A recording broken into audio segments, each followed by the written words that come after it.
but I think we've just chosen our new path, and we're about to venture forth to the next. I do so hate to thusly contact you, O reader.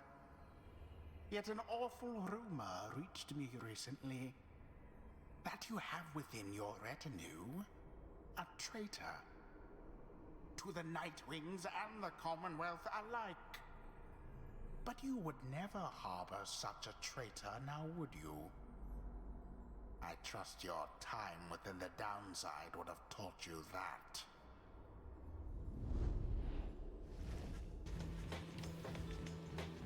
Okay, thank you, voice. Logan Cunningham there. S-Pen, enjoy your lurk, enjoy Xenoblade, and have a good evening. Hope you have a good time, and thank you for dropping by. I appreciate the lurk. We were just about to venture forth to the next rite, and I forget who I chose to contest with. I think it was the Accusers, because I haven't faced them since the very beginning. And the one time that I tried to, it ended up being someone else instead. But now, I think that was talking about Pamatha, who arguably wanted us to lose because her sister would win. And she's also technically an opponent of the Commonwealth. She is a member of the Highwing Remnants. I'm assuming that's who he was talking about. Can't think what else would qualify like that.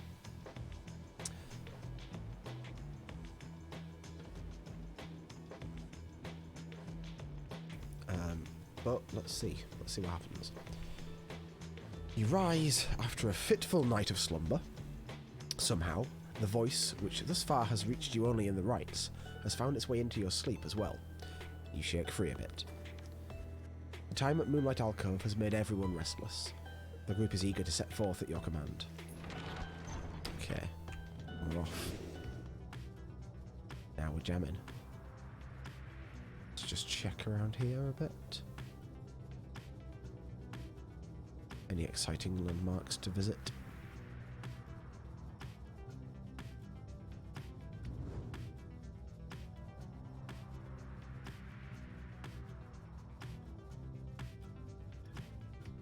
Witch of Gaul is down there. Yeah. Hello. Is that Barker? Yeah. Oh, I want the bloody blazes. Barker notices your wagon at his flank there and begins to laugh. Well, if it isn't the Nightwings, flaunting their fancy little flying wagon, eh? You think you're better than us, mates, eh? Ah, you ain't better than the dung I stepped in last night. Now get on out of here, or I have a mind to leap on over there and rip your gizzards out, you hear me? Oh, Jesus. So violent. That's the Withdrawn, I think. Don't want to talk to them. As the wagon soars across the skies above Wakingwood, you notice Volford appears lost in thought. You cannot sense straight away what he is thinking. Do not mind me, reader. It is simply that being here, in this vicinity, it brings back a lot of memories, and gives me much to ponder. I hid within those woods for many, many years, making preparations for our plan. I cast aside my raiment, and became untraceable. There I waited for the plan to germinate, so it means a lot now to be here, above that place at last. Quite the view, wouldn't you say, my girl? That's the other revelation we had last time, is that Volfred is going to offer to compete in the rites. So, we've got a sap. We never had a sap before. Hello? What is this, imp? Hello, imp? Oh. Whoops. No one saw that, right? Your flight takes you near to where you breached past Stormwall into Deathless Tempest. With the climate in the downside intensifying, you wonder if the storm has spilled forth from its confines and started to ravage other regions of the land. Okay. That's the Chastity, isn't it? Manly Tinderstauf. One of the less perceptible members of this game. One of the less perceptible kind of factions. I don't know what his deal is yet. He seems to be just a smarmy, kind of wannabe rich dude. But I don't know. So far, everyone else has had more going on than you think.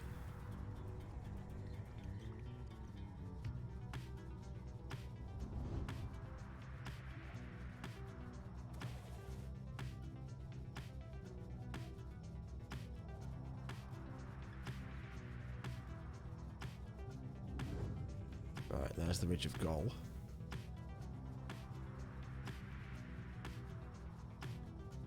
We've got vocation through Blooming Pool, or a talisman through Hollow Root.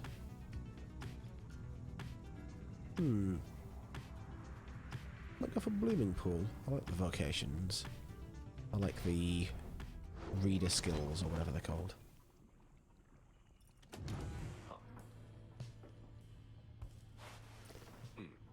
There. Walford appears to have finished sealing some sort of document. He smiles as he approaches you.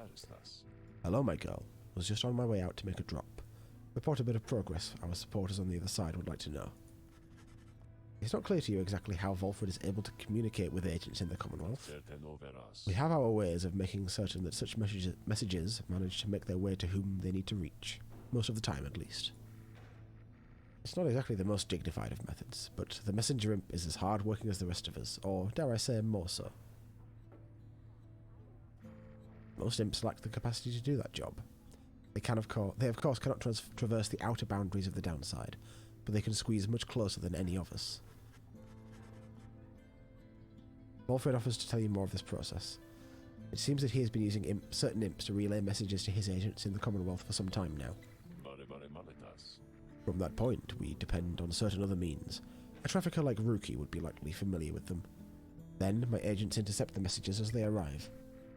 The messages are coded, in the off chance they reveal themselves before unwanted eyes, but even still, my agents put themselves in great peril there, supporting our cause and our plan. I could not ask for a more dedicated bunch. A shame we cannot meet them, separated as we are. If we succeed in our endeavours, it shall be thanks in no small part to them. They have identified hundreds of citizens grown loyal to our cause, found hidden corners where they can speak freely. Their goal is to grow in numbers while remaining safe. For we cannot resist the Commonwealth if too few citizens stand with us, whether due to apathy or fear or lack of willingness to see our nation as we do.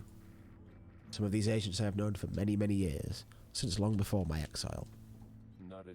Many were former students from my days of teaching Commonwealth doctrine. It was clear then who among us did not take the common view. These days I report them our progress, and they in turn report theirs back. From that assessment I update the estimation of our plan's success.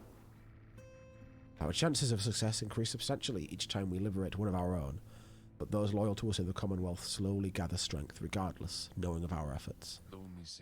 Thus do we inspire each other, not unlike the dynamics which I've seen among the Nightwings here. Now, good afternoon, then, reader. I have a delivery to make. He strides out the wagon, bearing the sealed message. What does this say right now? 49% still, yeah?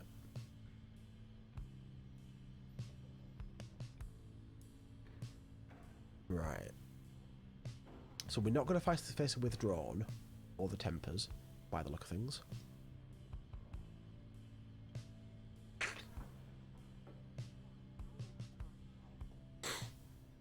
The Chastity would be fine. The Dissidents, I think, would be okay.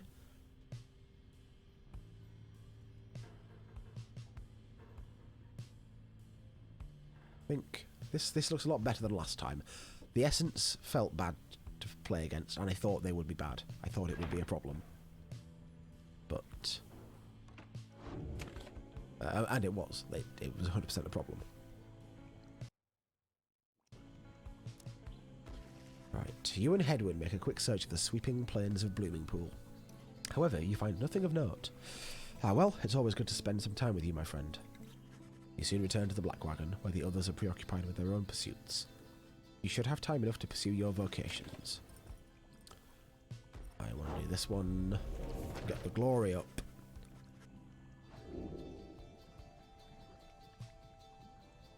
So this is the last one, I think.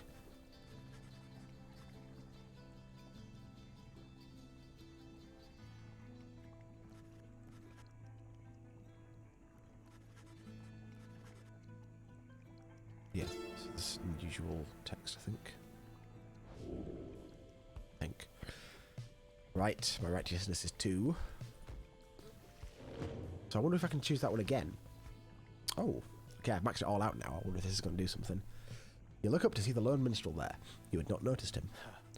He looks up at you with his strange eyes, a colour not unlike the bindings of the book, and he smiles at you faintly. The moment passes, and he turns to go about his business. He leaves you there. You realise you are clutching the Book of Rights to your chest.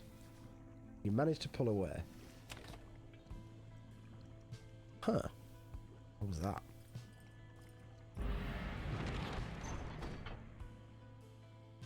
To the Ridge of Gaul.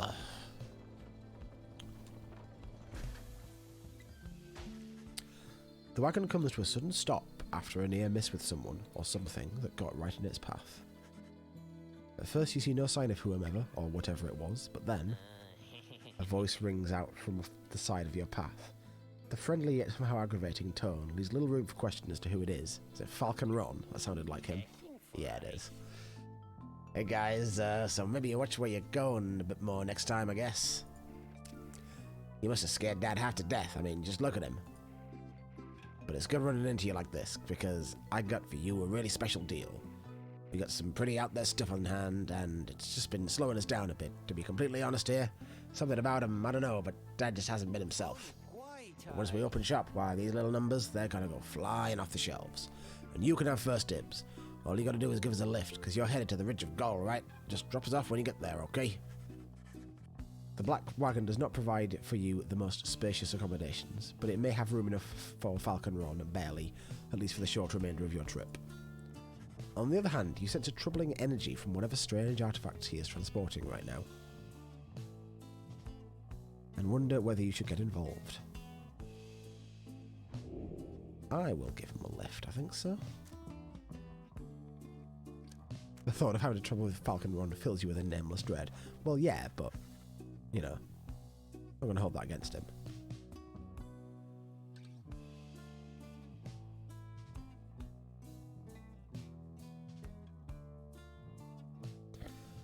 Though your fellow exiles exchange cautious looks, you invite Falcon Ron to climb aboard.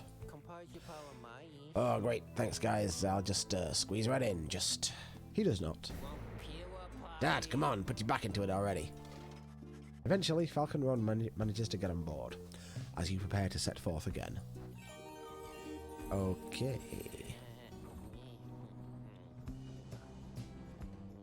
This does fill me with a nameless dread. A mild, nameless dread. After what felt like an interminable trip, during which Falcon Ron did not even once cease to speak of matters relevant only to him, you reach your destination. Anyways, thanks guys, and remember what I said. These things I've got here, you got dibs on them. If you come visit me and Dad, that is. Now, we'll be going, so be seeing you, okay? Whether from Falcon Ron's ceaseless drivel, or the ill effects of his cargo, everyone is left feeling out of sorts. Wait, no, 5 glory? Oh, shit. I'm glad this one's going to be easy, hopefully. Fuck. That's a lot. That's bad. Real bad. Find Hedwyn rather lost in thought about something. He looks over as you approach. Oh, hey, my friend. All right, so what's it going to be? He points in the direction of his cooking tins, strewn over in the corner of the wagon. One of life's small comforts around here is we get to eat. Not a day goes by that I'm not grateful for it, but there's only so much to choose from, whether here in Downside Prairie, or anywhere around, I guess. Anyway, I was just having trouble trying to decide what to cook. Just had fire caps again last night, and those never seem to sit that well with everyone anyway. There's no more glopgill. Don't like that word. That's a bad word. Not that anyone but Tizo ever liked the stuff. And I feel like we've been having gutter crabs every day for months, so I'm not too excited about that. This is where you come in. And no considering books or stars or anything, just you and me, here and now. What am I making? You decide, because I can't. I know there's a lot of serious stuff to think about these days, but so help me, no one is struggling to regain their freedom on an empty stomach. Oof. Slurg? Silt? Crabs? Whatever he wants.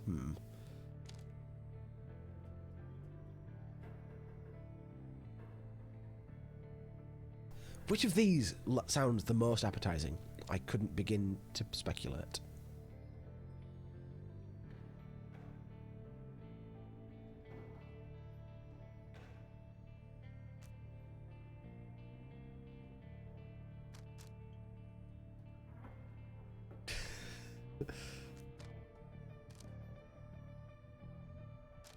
This text.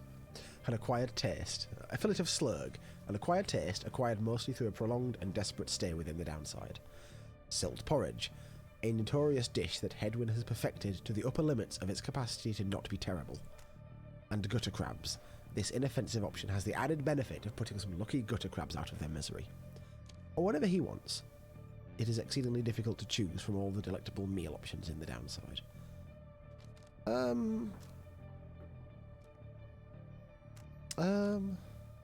Porridge, right? I'm gonna go for porridge. You ask that Hedwyn prepare another batch of his silt porridge for the group. He eyes you warily as you request this, searching you for any trace of irony. Alright, my friend. Never took you for the silt porridge type, but so be it.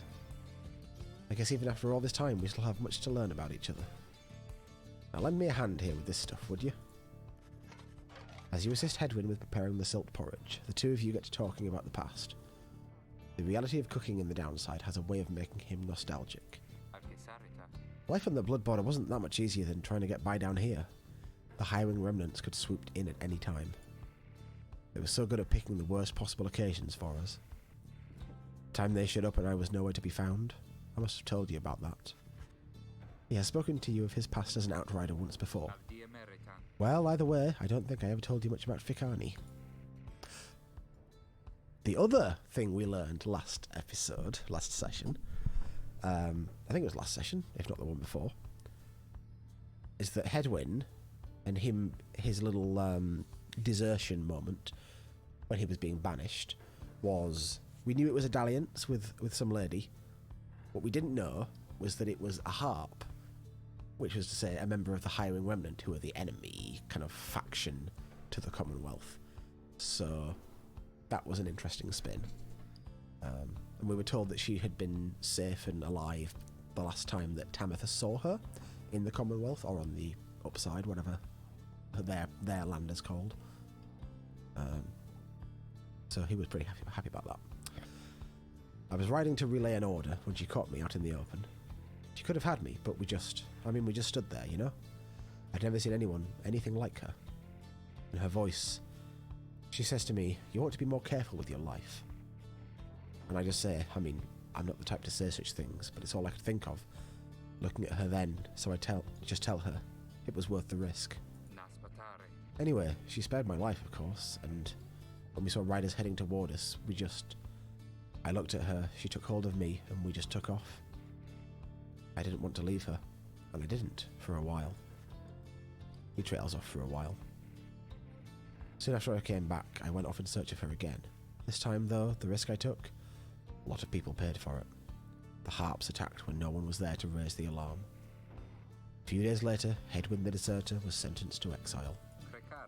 And now, he's about to cook some silt porridge. Thanks for your help, my friend. I can take it from here. See you shortly. He heads out into the afternoon. You sense he feels more at ease after having spoken with you. Okay, that's good. Can I get Hedwyn to level 5, maybe? Oh yeah, easy.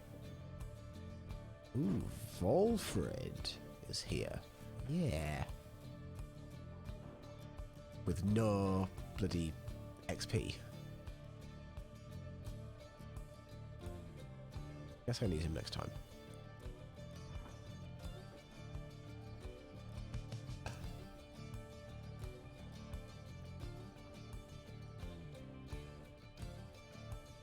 Crime publishing. As a glimpse into a certain branch of the future for us.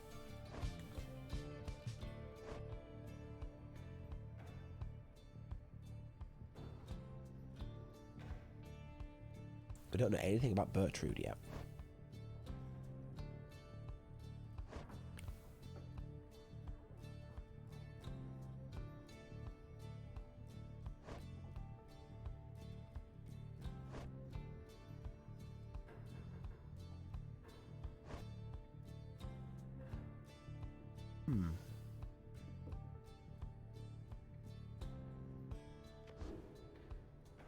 Okay. Let's talk to Falcon Ron. What have we got? Hey guys, thanks again for helping me and Dad back there. We really owe you one, and so as promised, I got something really, really good in stock for you right here. He pauses for dramatic effect, then he reveals to you several artifacts. Black hoof, black heart, and black claw.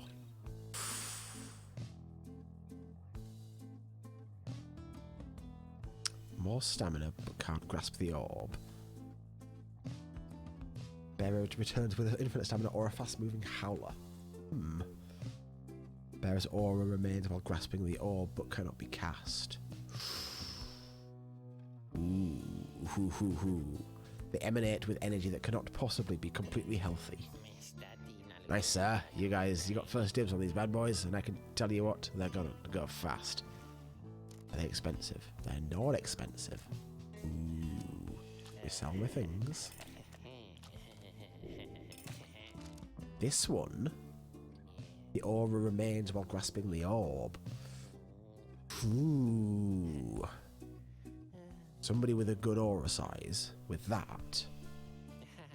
Can't be used by worms, harps, or crones. Okay. Because they have the trail aura thing. Okay. Okay. We've also got Stardust.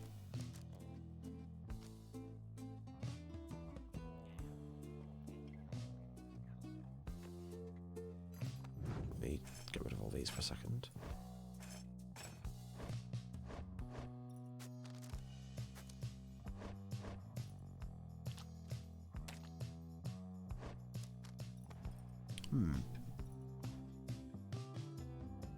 Where's the shop?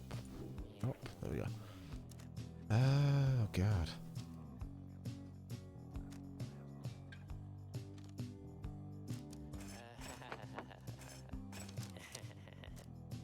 I did sell, yeah, I sold the one that gives you money for kills. This has got to be better. No, this one, sorry. Can't afford the Stardust this time, though. Aura remains while grasping the orb, but cannot be cast. That seems so good.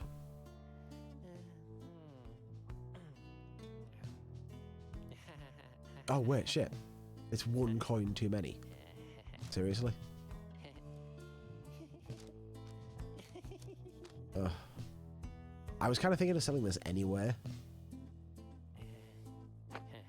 Because it's just like the least useful of these. Might even get rid of this at some point, maybe. I think I want that, man. That's like potentially really good.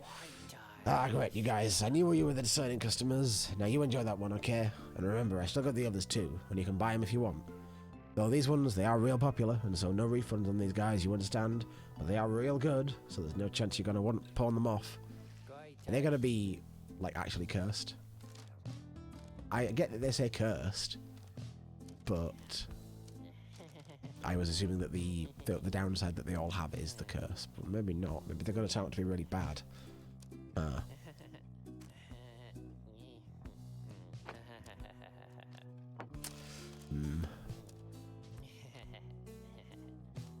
Guess I can buy some more Stardust, right? The Moon Crest would be good. That brings us up to like 50-something% chance.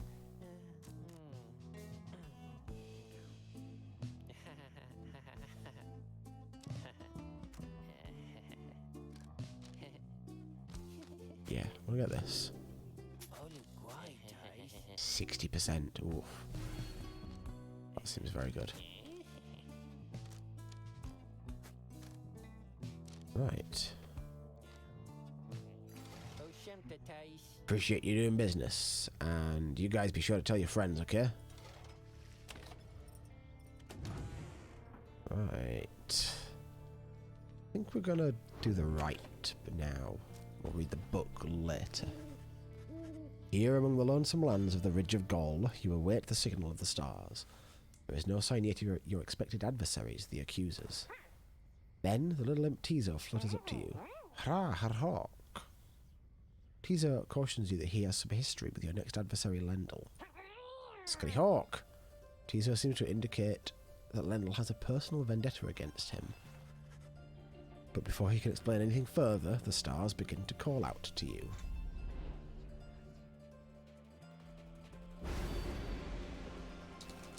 I'm not doing any of these, not a chance. If I was on the easy difficulty, maybe.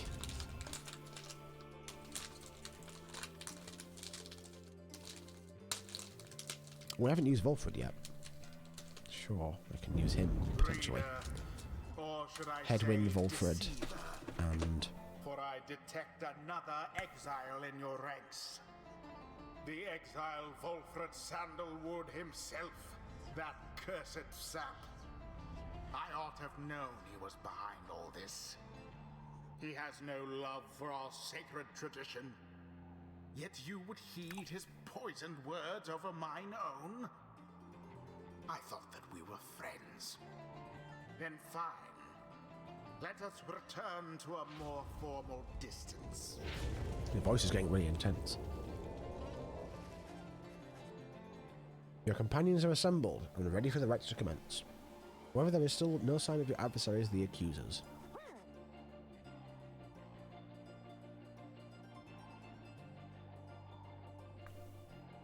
Should have put some chocolate in my mouth, should I? The little imp teaser screeches something, cautioning you all to stay alert. But then, someone leaps forth from the shadows. He grabs at his mask. Ah! Caught you out, you miserable beast. I knew it. After all this time, I knew that you were still among their ranks. Clark. Teaser is angry to have stumbled into an apparent trap laid for him by Lendl. Silence, fiend. You robbed me of my freedom, my dignity. Your evil shall be ended here and now, and you, Nightwings, shall not deny me thus again. Come then, my accusers, for we face again none other than the spawn of the accursed imp Haud the Swallow. Let us show him now that he is a disgrace. Teaser whistles something angry back to him. Whatever transpired between him and Lendl in the past, Lendl evidently has not let go. Right, let's use Volfred. Reader might go. Let us confer a moment here. I am returned now to the rites, a tradition that I had once disavowed. And now that I've donned the raiment, the voice knows I am here. It is no matter, really, for our plan is well in motion. All that remains for us is to prevail. I shall aid you and the others in this task as best I can. Let us see now whether these old limbs of mine are still of any use. Right, what is going on here? And there he is at last. He's real slow. Alive and well. I know that you can hear me, Sandalwood. Deflects adversaries' You're causing auras. quite a stir out in the Commonwealth. Okay. You plant your little seeds of discontent. Know A that your shift to designs blink. at sowing chaos shall not be tolerated here. Now, good evening to you. Then Sprout pops up some aura. Can't jump, but he blinks instead. Okay.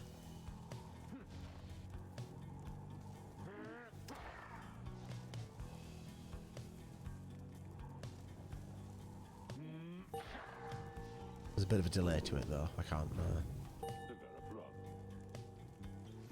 really attack with it very effectively. Now then, Nightwings, I look forward to conducting with you all, if and when, of course, the reader calls for us to stand as a triumvirate together. Right. Choose now your band of Danger, traitors. danger.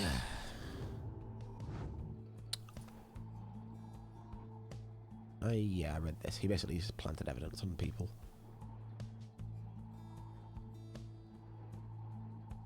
What's he got? More health for the pyre. He deals bonus damage. That's a nomad. So that's like a headwind. Is Lendl also a nomad? Yeah. Darban's also a nomad.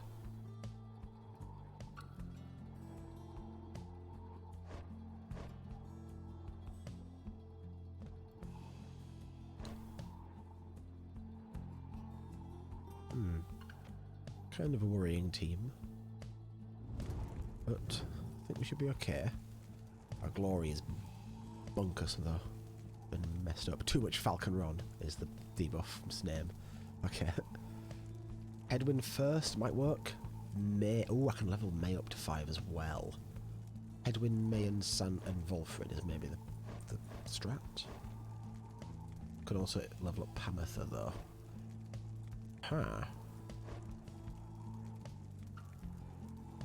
Also level up Tizo, I'm pretty sure. Choices. I want to level up Hedwyn, for sure. Oops. I don't want to give him... No, his presence isn't the biggest. Volfred with the Black Claw, but he's slow.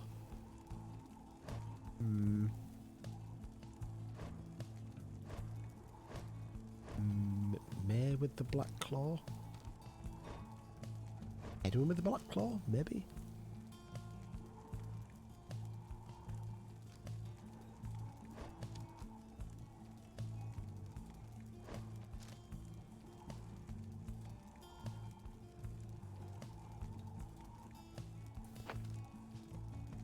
Her presence isn't that big though.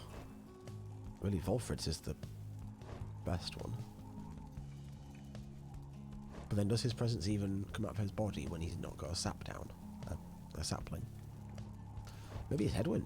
Maybe Hedwyn takes this. And then it goes in the first slot. Hedwyn. Then I think May. With the quickness charm, yeah. Or the bouncing aura. No, I think the quickness is better. And then Volfred. Let's go with Volfred. With Mooncrest. Sweet. Volfred. It is done. I don't like the way that Lendl spoke to Tizo. Tizo is my friend. Nightwings, the wicked fiend you serve as an affront. He denied my rightful freedom in my moment of triumph. I shall never forgive him or any of you. Right. Playing the feud. Let's go. We've got Hedwyn up front. Now begin. Ooh, that went through.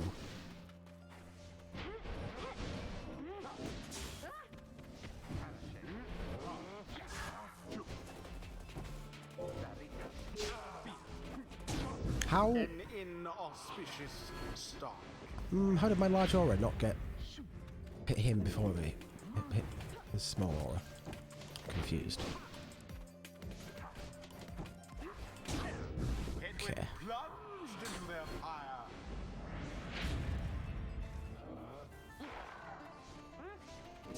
Poof goes Lendl. Nice. The purified flame. This debuff to my glory is really bad. No. Oh god, Volfred. He is not. Another banishment.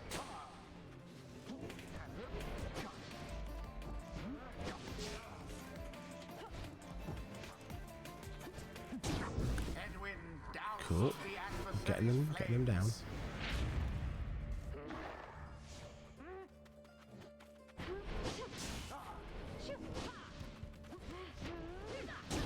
Oh, the flame. yeah, he's very good at jumping. He's very fast. I wonder shall the Nightwings press their luck. Righteous Nice. fire. Burning them down. No, not again. I cannot lose to you again. This cannot be happening to me. He's mad. Be gone.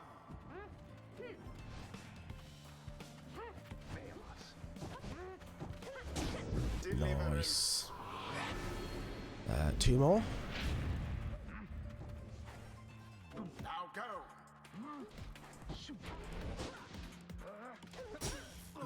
Oh, oh shit. We barged into each other there. Damn There it. it is. We barged into each other and I died. And they didn't. That seems unfair.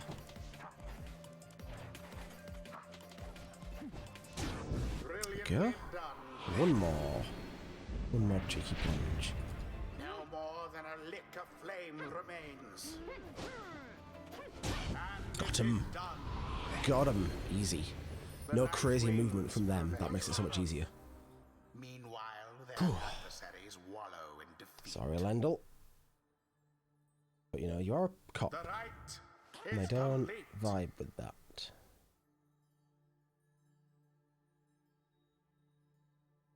Scree-ha! Tizo is very pleased that you prevailed, but wishes to make a quick exit at this time. Blast! Where did he go? Where did he go? That infernal imp. It is a monster in disguise, a fiend, come forth to torment me until the day I die. Lendl storms off in a fit of anger.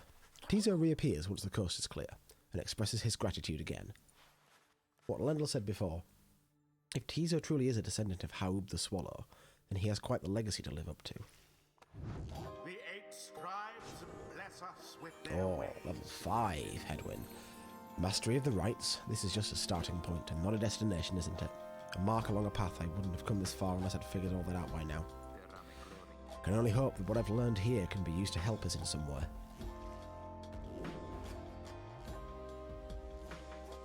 Ugh.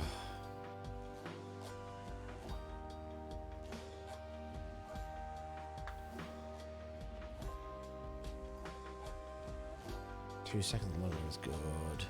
This would have saved me so many fucking times. Genuinely. I think even in that last liberation rite that I lost, there were so many times that they just respawned the moment I got to their pyre. So if I'd had this, I would have won it so much more easily. Praise be to Gol Gulatharian. And level 5 for me as well. Blessed are the scribes, whose eternal wisdom shines upon us through the stars and illuminates the path to our salvation. Wait, what did I just say? Well, that was strange, but I feel so invigorated now.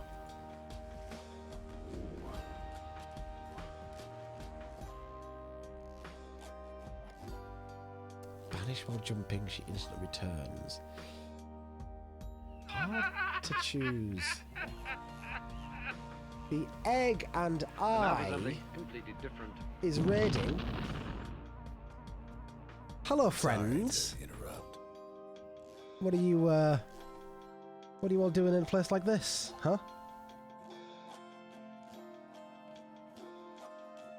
Hope you had a good stream, Egg, and hope everyone's having a good evening, good day. There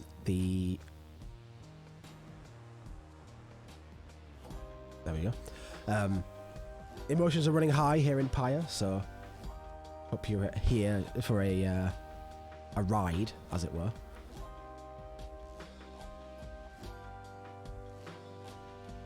Mark, steady now.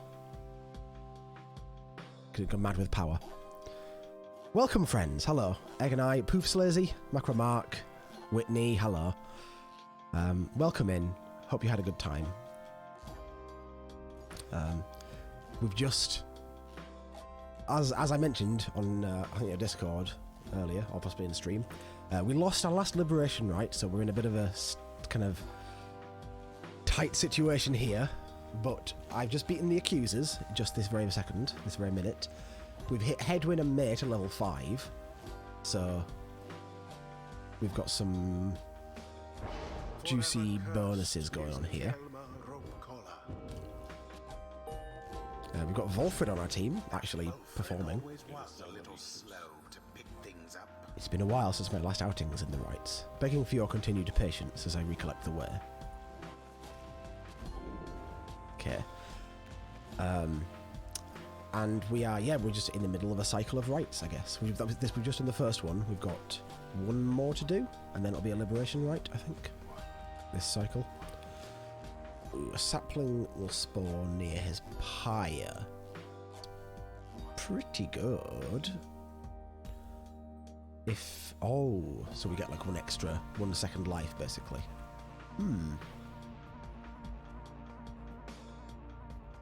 Shield his allies as well. Oof. Oh, don't worry, Egg. Enjoy. Hope you have a good luck. Hope your Flesh Palace is in decent shape, and I'll see you soon. Thank you. And thank you for the raid again. I appreciate it. Right, +5 hope. Shield allies as well. That seems really good. Really, really, really good. Ooh, a double kindling. That's very powerful. Detonate his sapling in an aura burst. Huh. Probably gives it a bigger blast radius than its normal area, right?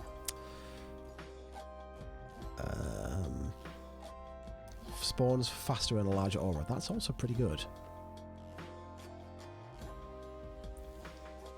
When they're banished, adversaries are slowed.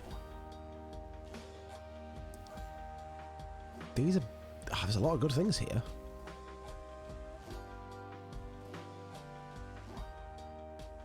This looks so good. Because a lot of the time when I'm controlling one chap with, or wherever we're at, and there's an enemy that's near one of my other like players, they will shoot at them, right? And without switching to them and running away, there's nothing I can do about that. But if I'm playing with Volfred and I just hit that W, I can block people's casts. So that seems really good. This is kind of nice. It's one extra life, one extra chance. Maybe two, depending on how the numbers line up.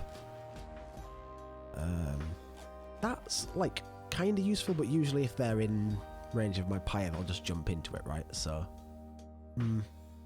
maybe good. And then that's kind of nice because it lets the sapling be used more aggressively. That's probably good, but I'm not that excited about it. I just think this is really powerful, so I'm going to go this side. Well, judging by his outlandish attire, he's some sort of free-thinking anarchist. I'll call security, sir. Macromark, thank you for the subscription. I appreciate it, my dude. Thank you very much. Enjoy my ridiculous emotes. May you find many opportunities to use a Gartic phone drawn face of Geddy Lee. Tell me if you find any, because I haven't found many yet. Back at the Black Wagon, you are taking some time to recover after overcoming the accusers in the right when Volfred approaches. The Night Wings are in capable hands these days, my girl. Thank you for your continued efforts, given all the challenges we face. You got to do the thing when they're streaming. There's no point. There's no point in like if an alert goes off and no one is streaming to see it. Does it really happen? Have you really subscribed if the alert hasn't gone off?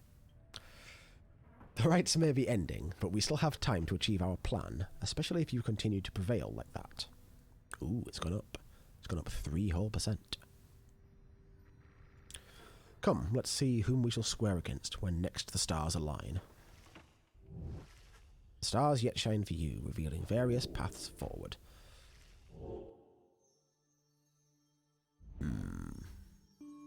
Haub? Lou? Trieste?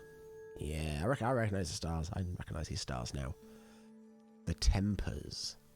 They're not too bad.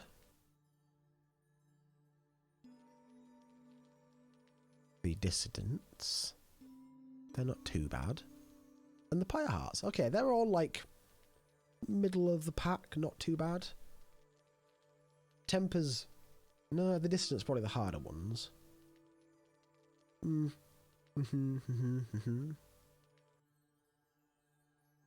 I kind of want to say that, you know, maybe I want to learn more about this guy because he's got some tragic, relatable hero, a relatable, sympathetic villain backstory going on. So I want to know about that. Again, we are to face the demon Ignarius and his brutes, the Tempers. He is living proof of how the rights favour raw strength of will and body. Volfred then offers you such details as he knows of your next adversary. Ignarius, a long-time resident of the Downside, as evidenced by his appearance. The strongest of the Tempers, he has waited years to earn his freedom. Born to a middling Commonwealth family, he got into trouble early and often, but found his calling in the Commonwealth's not entirely legal red light district. There he took many jobs, most involving his sheer size. Most notably, he was a bouncer at the Starry Eight, where he came to symbolise its reputation. It is widely believed that Commonwealth officials sometimes showed up incognito here to blow off steam. One day, a particularly belligerent guest got under his skin, so he gave him a tremendous thrashing. The club clientele all gave a cheer. However, his guest turned out to be a wealthy chamberlain who then exploited his connections to have Ignarius arrested and then exiled. This was 14 years ago. In the downside, Ignarius dropped his given name, as is sometimes the custom, and survived alone through his tenacity and strength. In time, he drew the notice of the Tempers, who revealed to him the rights, recruited him into their ranks, and let him work his way up. Now, at last, it is his turn. Ignarius struggles to return to a place that wants nothing to do with somebody like him. He should never have been exiled. Anyway, my girl, I'm off to rest. You wish a good night to Volfred. Your travels shall continue at first light. Ooh, got a page on the accusers as well. Tizo seems somewhat less cheerful since his run-in with Lendl and the accusers. He approaches you, waiting for you to hear him out. Rahum! Tizo seems unhappy about something Lendl said to him. Hey, Hawk. Tizo understands full well why Lendl is angry with him. Skrohik. While Tizo does not like Lendl as a person, he recognizes nonetheless that he denied his freedom. Prium. It was a liberation rite. He did what he felt necessary. He wanted to help his friend go free. Skrohik. Nonetheless, he still feels a certain guilt and regrets that the rites force exiles into such situations. He falls silent for a while. Whether the 8 scribes ever intended for imps such as he to participate in the rites firsthand is difficult to know for certain. Then, Rahik. Tizo is grateful to you for listening.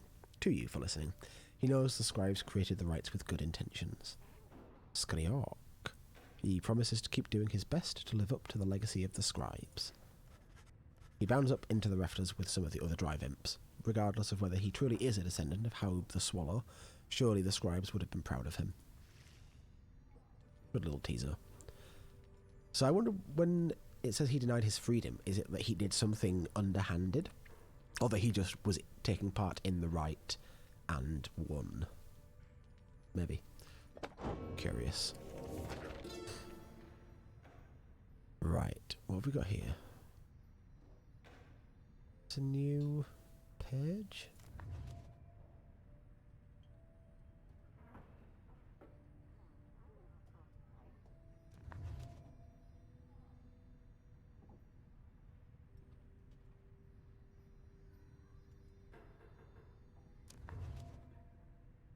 But so long as I've read these pages that I feel like I don't remember if they're new or not.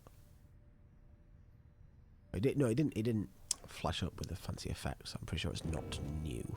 But this one, there we go. That's what it looks like when it's new. The Accusers.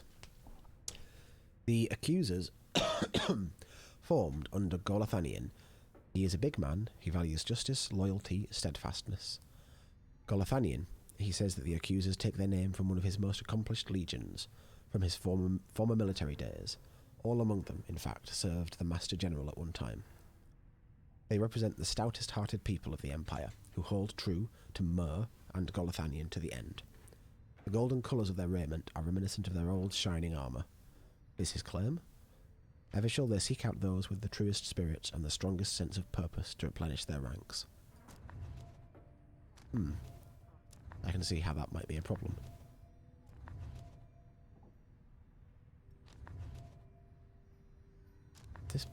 This chapter all done? Yeah, I think it is. What's this afterword then? Rights terms. Oh, it's a glossary. Okay.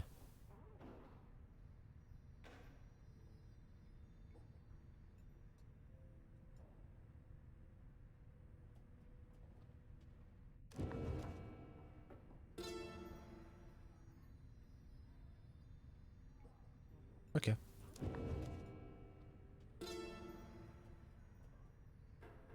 Yeah, I do know these, I think. Golathanian, the Master General. The Nomads, that is Hedwyn. Haub the Swallow is the Imp. Jomware Many-Mane is the Cur. Luce Glorian is the Sap. Molten Milith is the Crone, yep. Solian Myr was the Emperor. He was the Demon, of course. Triesta Tithys. It's the Harp. and Under King Oris is the worm. But who is the savage? Right? Because May is a savage. That's her, like, class name. Nomad, Imp, Cur. These are all different races. Yeah, they're kind of like different species almost. And the worms. So have I had 9 different characters? Do I have 7 right now? I think I do. And I've liberated 2. Yes. Capacity, Dissidence, Essence, Fate, Nightwings, Pyre Heart, Tempers, Withdrawn. No mention of the real Nightwings though.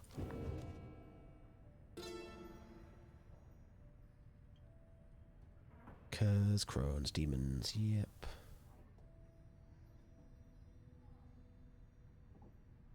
Arps, the High Wing. Imps, Nomads, Saps. Sea Dominion, Sisters of the Arch. Worms.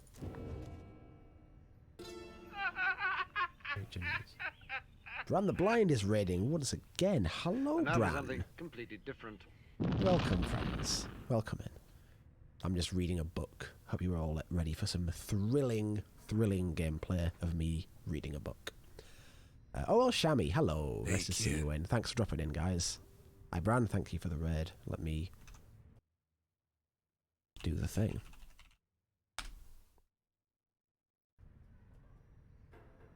Everybody go enjoy Bran the Blind's stream if you like a nice variety stream, playing a bunch of different games. Is Dark Souls going... I was going to say Dark Souls is going well. Is it going well? That's a very bold assumption for me to make, to say that without asking. Because Dark Souls is not a game that traditionally goes well by default. Cairn of Ahub, the Fall of Soliam, Glade of Lu, the Hulk of Oris, the Isle of Kaelma, Nest of Trieste, the Pit of Malith, the Ridge of Gaul, the Spring of Jumware. Seen all these places? Oh yeah, these fellas. Bran killed the good boy. Oh, yes. I know, I forget what it's called. But the large wolf lad. I've seen most of Dark Souls, like bosses and stuff like that, despite having not played the game myself. He's very large, right? It's what I remember about it. It's a very, very large doggo. Biolanthius, Dolnis the Locket, Endrigger the Widow, Limbless Arizek, Lord Gandroth, Sungris, Shax 6 Shoulders. That's an effort to say that. Tattered Mantle, Tamsinger Harn, Unfathomed Plurnus, Zilvia Horse-Headed, and Islak, whose name is censored. Interesting. Oh, Sif, that's the one, yeah. Grey Wolf Sif. Yes, the large wolf with a mouth sword. Yeah, Dark Souls is a cool game, and I do really want to play it, or one of them, one day. Just kind of need to be in the mood for it, I think. It's not just a casual game you just drop into and say, oh, I'll have a go with this. Oh, absolutely, Brian. Enjoy your lurk, enjoy your food. And thanks for dropping in. Appreciate it. So these are the stars. I was looking at these in the characters. They have like astral signs. But I don't think it means a whole lot. Oh, it's probably about their personalities, right?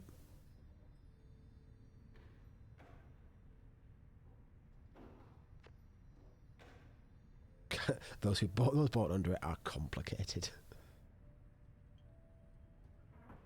Right, yeah, we all know some people who are born under the sign of Cassius, right? Okay. I'm not going to read every word of all of that, but I appreciate the lore.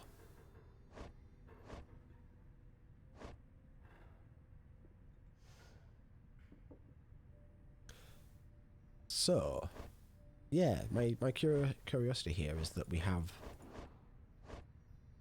May, who it doesn't correspond to one of the scribes, right? Because Jodariel was the demon and Ruki was the cur, and then we've got a nomad, imp, worm, harp, sap, and crone, but savage doesn't relate to any of them. So I'm curious if that's relevant.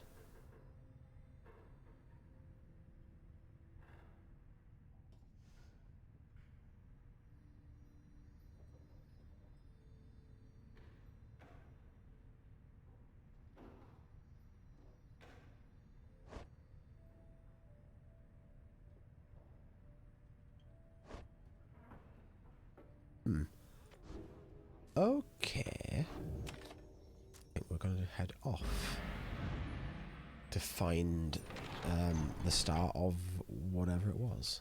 Was it Haub?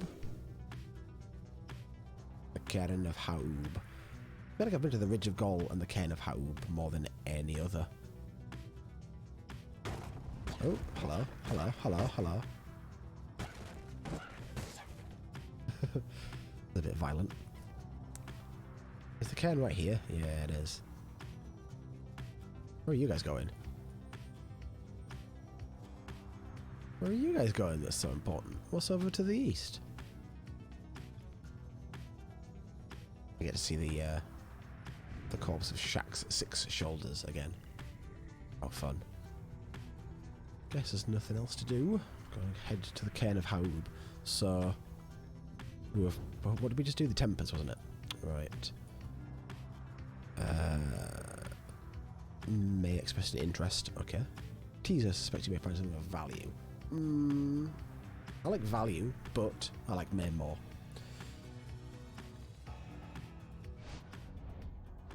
Jomware Valley. Locate the missing drive imps. Your intention is to explore the desolate sprawl of Lick Sand, so named because exiled curs residing here grew very, very thirsty.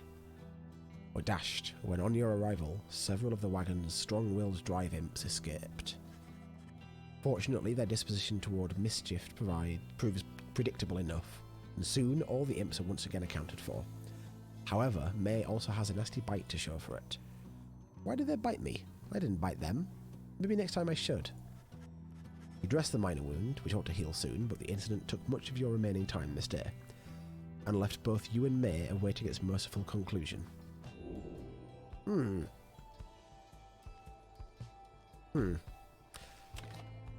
I wasn't planning on using her, so that's okay, I guess. Who am I going to use, though? Be nice to use Tizo. Good to use Pamitha. And I probably should use Volfred, just because I kind of need to level him up a bit. Bertrude is good. Tizo, Pamitha, Volfred. Seems like a viable team. Pamitha's going to do a lot of heavy lifting, though, because I am not that good with Tizo and not very used to Volfred. Right. A messenger imp, oh I love these, tracks you down in the barren wastes of Jomware Valley to bring you news and rumours from the other side. Now we haven't had, we didn't get someone liberated, so this isn't going to be news of our new liberated friend. But what is it going to be? Welcome back, Egg. And Mark, don't look at me like that. This report's subject is Tamitha, right, blood sister to Pamitha, and stoic leader of the Essence. She was liberated at the fall of Soliam, her transgressions all forgiven upon her return. And yet, old enmities remained, in spite of Commonwealth tradition, or because of them. Tamitha found herself held up in many rounds of questioning, each less informal than the last. All concerned the movement of her sisters in the hiring remnants. Refusing to cooperate, Tamitha demanded safe passage to her native lands, yet remains detained. She holds that her own blood sister must have thwarted her once more. Come on, Tamitha, Jesus. Meanwhile, the Essence are refusing to conduct the rites with any other race, and have not found a suitable replacement. You suspect you shall not face them in the rites again. Yeah. As you finish reciting the imp's message, you take note of Pamitha's reaction. I'm worse than dead to her by now, I think. Nonetheless, I'm grateful she was returned, and I'll try to hold out hope she'll be the wiser for it.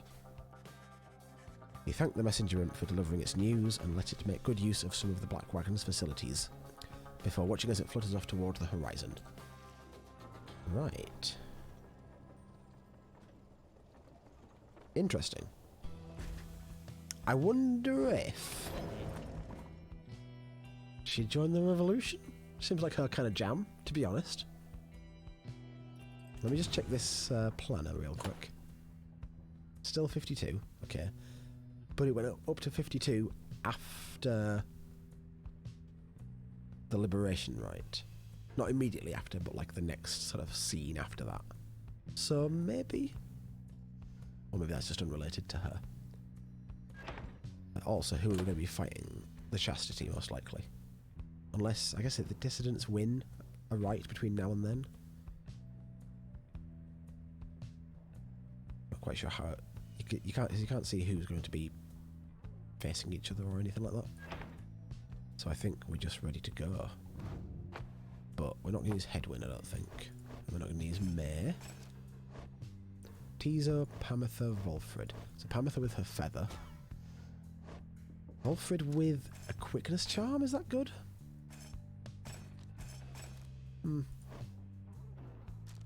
Tizo with a quickness charm. Better.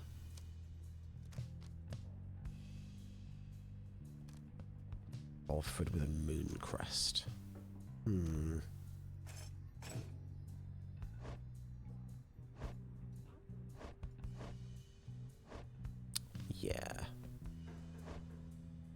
Yeah, let's do that. Falcon Ron. Hey, you guys. How long has it been since I last told you you're my favourite customers? Because I just wanted to remind you that that is definitely true, okay? So come on in, I guess. I've got no money, my friend. I can do nothing.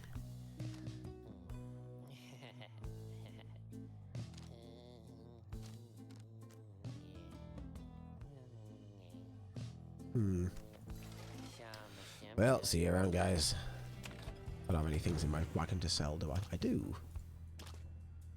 Okay, I'm going to have a little bit of money. Probably not enough to buy anything.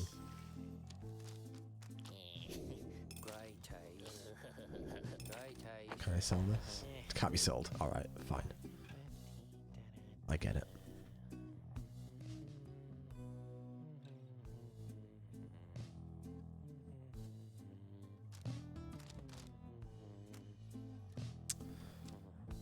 $21 gold. My narration is cozy. I have a very good mic setup. I have like the compression and the EQs all worked out really well. I spent a lot of time doing that with a friend of mine who's good at that kind of thing. I hope I can narrate things quite well. I'm quite good at reading. I'm less good at speaking, I feel. I have a sort of a tendency to rush every phrase that comes out and kind of go I sort of stop and start a lot, which is not my intent. I have to focus quite hard to avoid doing it too much. So, because normally my instinct is to speak very quickly. I kind of like babble very train of thought speed. Once more you have returned to the cairn of Haub, and your companions stand ready beneath a still night sky, awaiting the commencement of the rites. You overhear some of their words to one another as you await the signal in the stars. You said we have to face the Tempest tonight. Let's live up to the Nightwing's reputation, then. Just then, you observe a glint of starlight that begins to shine above, and your companions soon fall silent. What's this theme? What's this new... Why do I hear boss music? Is it going to be the true Nightwings showing up? Or is this just the start of the rite? Okay, it's just this. Is that a new one? Shax's Six Shoulders, goddammit. All return from banishment when all are banished. Shax's Six Shoulders. Oof. Yeah, no stars for me, please. I'm good.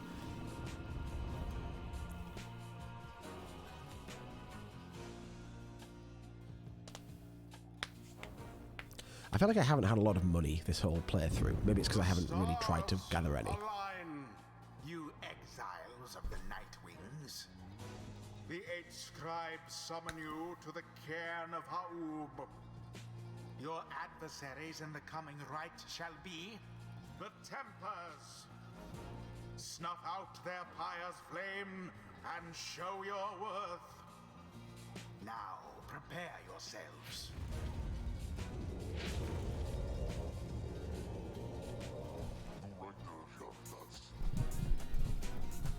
Hey look, it's the gang that sent us packing at the Fall of Solium. You know, I've been waiting awful long to get a shot against you here. There, he said. Kept waiting so damn long I got a little rusty there, I guess. But I've been waiting on this shot to get you back for that one, Nightwings. Why do they all have an action call? Fuck you. Who shall besmirch the Nightwing's name? Besmirch? I'm sorry. What's Ignarius' deal now? Oh god, he's like about to level up to level 5. If that's even a thing that gets tracked. Okay, yeah, that's what Volfred just told us.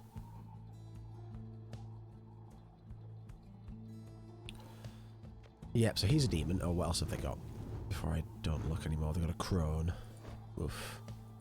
Oh, wait, they've got 4 people?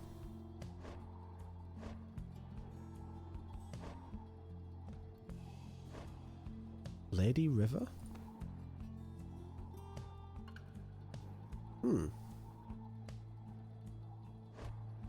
Okay, so I guess she's just one of the roster that isn't in use, so she hasn't got the symbol over her face.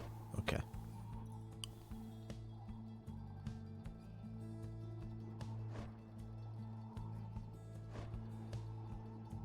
Okay, so they've got a Kerr and a Crone. It's quite a quick combo. The Kerr has more presence, the Crone has more presence, okay.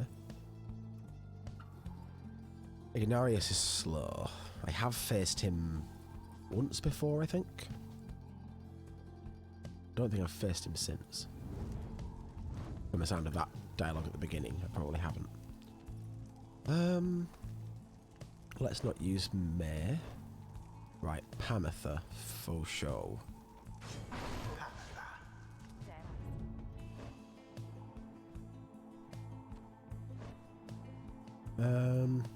Tizo seems good as well because of the flying. Because Crone, Kerr. Yeah. I think I'm going to go Tizo. Tizo. And then I was going to go Volfred. I'm thinking I might go Headwind instead. Because Headwind buffs the team. And also he's just got this, right? So I want to use. Banished for longer. So I think that's our team for now.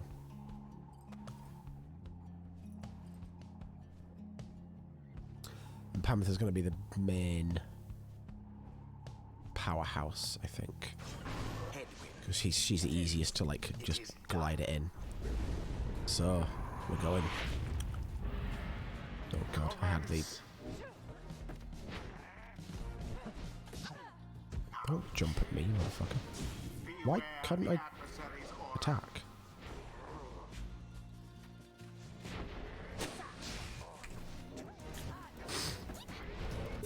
Seize the orb.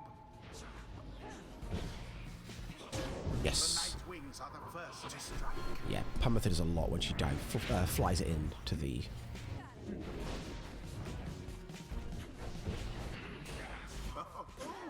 Oh, why'd she... Oh, the fucking... The crone's jumping into your pyre. Just kills me, man. Yes. Spectacularly done. There. Ah, the jump. I don't have any jump left. Whoa, why? Ah, I pressed space instead of shift. Son of a bitch. You see that, Nightwings? We still got a little fight in us now, don't we?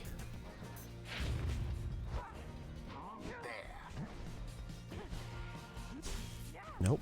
Press the wrong button again. Ah, why was he so slow? He felt really slow.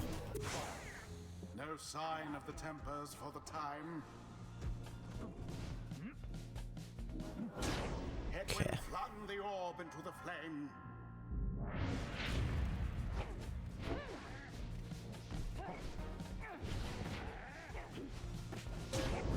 just got there in time. Survive much more of that. One more, right? One more with Papamatha, and we're good. This is the path to glory.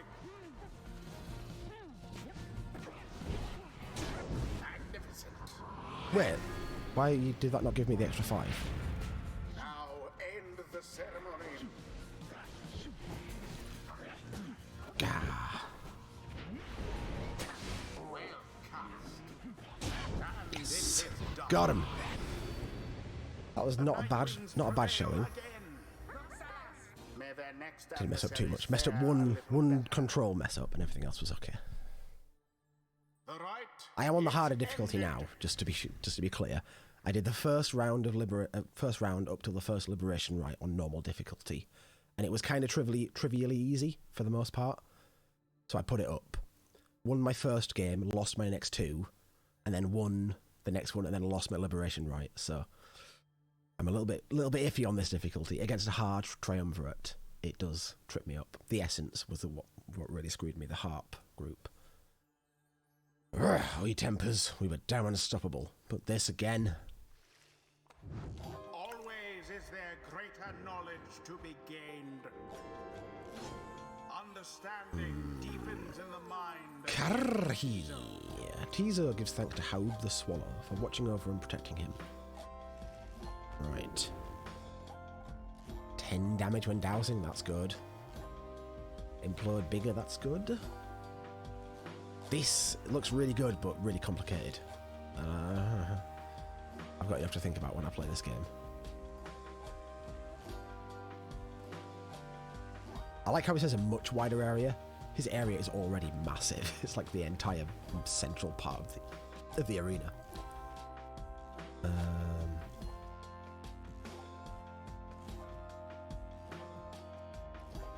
Kind of like this. You know how it be. Even a traitor Plus 8 quickness. Oh. can learn Good a something. time as any to say thanks for having me along on this strange little journey of yours, reader darling. Right. Yeah. 8 quickness. That's a lot. It's a lot of quickness. I am down with the quickness, as they say. Until the stars align.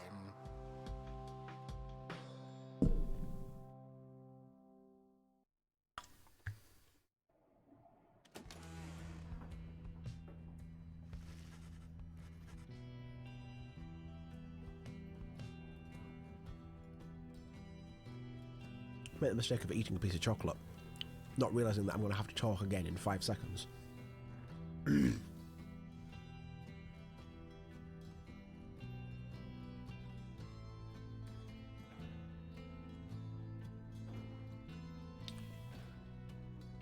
After you bested the tempers in a convincing manner, there is little time for you to rest as yet. The night beckons, and the next rite reveals itself to be a vital one. It is already time, reader. Come see for yourself. The coldness of the season now presents to us another chance. He heads out straight away, and you follow in turn. Indeed, among the remaining stars you see one with which you were familiar. Now burns ever brightly. Right. So I think our opponents are going to be the Chastity. Unless there was some shenanigans just happened in the distance and overtook them. Which did happen. Okay. I'm more worried about the distance than I am of the Chastity. But I don't think they're too hard. Already are the Nightwings summoned back to Mount Elodiel. Picture the rites as a wheel broken free from a black wagon. It is turning uncontrollably, and soon shall reach a sudden stop. We should have several chances left for someone to go free, either us or else our adversaries, but not both. What is at stake each time is further complicated now, I must admit, knowing we have so few opportunities remaining. Those whom we send back to the Commonwealth, should our plan somehow fail, they may look back upon their exile with fondness. Update to this, 55%. I don't know what this percent means. It's not going to be a roll of the dice. Is it going to be some kind of contest at the end? Like another right or something? No. So returning to the Commonwealth is not inherently a mercy, I don't think. Moreover, there are also those among us whom we count on to prevail in the rights. We need them on the Nightwings just as much as we need them in the Commonwealth. We cannot simply grow our numbers here, given the circumstances. And so, who stays, who goes? These choices affect us all. No pressure there, my girl. Now, I don't know about you, but I shall go and take my leave for now. Let's set forth again at daybreak. I'm gonna liberate Hedwyn. Oh, I'm gonna try to liberate Hedwyn like I did last time. Because I feel like that's the best narrative choice. I wonder if I can liberate Volfred. I assume... It kind of sounds like he doesn't want to be. But I wonder if it'll be not up to him, it's up to me. Hello, my girl. Tizo and I, we were just reminiscing on old times. Clark! Tizo is happy to have Volfred back among the Nightwings once again. Thank you, Tizo. I am happy to be back among the Nightwings as well. Though you understand why we were forced to be apart for so long, don't you? Scalahum. Tizo indicates he understands full well. I trust that Tariq provided some good company and song during the intervening time. Skreek. Tizo confirms he did enjoy travelling alongside the lone minstrel for some time. And there he is, right on cue. Something I can do for you, Volfred, sir? Volfred laughs warmly at this. No, Tariq, we are well enough for now. Tizo and I, we were just remembering the time when we first met, the three of us. Tizo was rather apprehensive then, as I recall. He was merely being circumspect, I'm sure. Tizo has the sharpest instincts of us all. But the bite he gave to you, sir, it left a permanent impression, did it not? It did, indeed. I consider it a mark of friendship. May it stay with me for all my days. Is that this? Like, 2 puncture wounds in his arm? Trying to see if there's a visible, like, bite mark anywhere. It's a good reminder that despite the challenges we faced together in the past, my time among the Nightwings has been extraordinary. Likewise, can I say the same, sir? Hrakri! Tizo shares the sentiment as well. Volfred turns to you. I should apologise, my girl. Here we are talking of a history you do not share. Believe me when I say we're skipping over many of the bad parts. What I mean is, it isn't my intention to exclude you, as we wax nostalgic. The Nightwings that you know, we are a strange assortment, are we not? Those of us who share some kinship from the past, I suppose we cannot help but seek some warmth in it. But it should not be to the exclusion of the friendships that we forge right now. So please, why don't you join us for a bit? Together, you, Volfred, Tizo, and the Lone Minstrel talk a while about the times gone by. The three of them are pleased to be back in one another's company again, having grown close through shared experience in the past. Just the same, they have welcomed you into the group. In spite of the hardships you have faced, some of these idle moments that you share together may one day form memories you think back on with fondness. Soon the conversation winds down, though it lifted all your spirits for the while. Oh, so wholesome.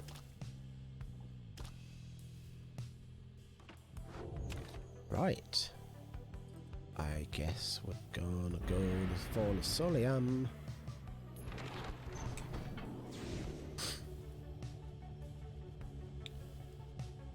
And the Dissidents. So the first time I fought the Dissidents, it was very early on, like the third right, I think. And I was kind of like aware that they were going to be quick because of their curs. But I don't know that I didn't feel like I don't like remember them being that difficult, really.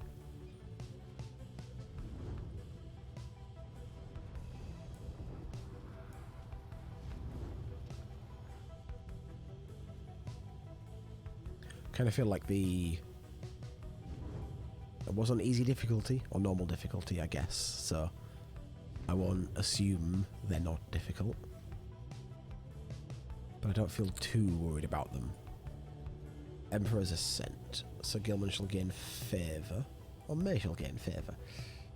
Ooh, maybe Gilman. So what does favour mean exactly? Is it a bonus for the next right? It's not the experience buff, it's like... But I know May's already level 5, and I'm not going to use her for this right, I don't think. Hedwyn, Pamitha... Teaser, maybe? I'm not going to use Gilman though, he's like the weirdest one for me. I find him like the hardest to use.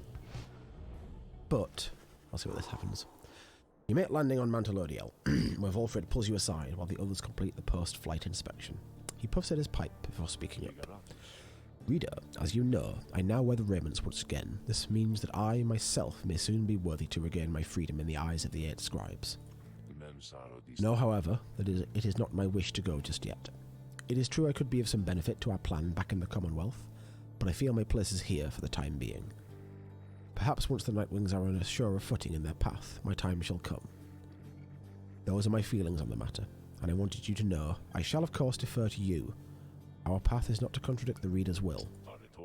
Anyway, I trust that all of us, yourself included, shall find our freedom. If not soon, then by when all of this is over. So you can liberate him. But he's only level 1, or he's level 2 now, so we can't do it yet anyway.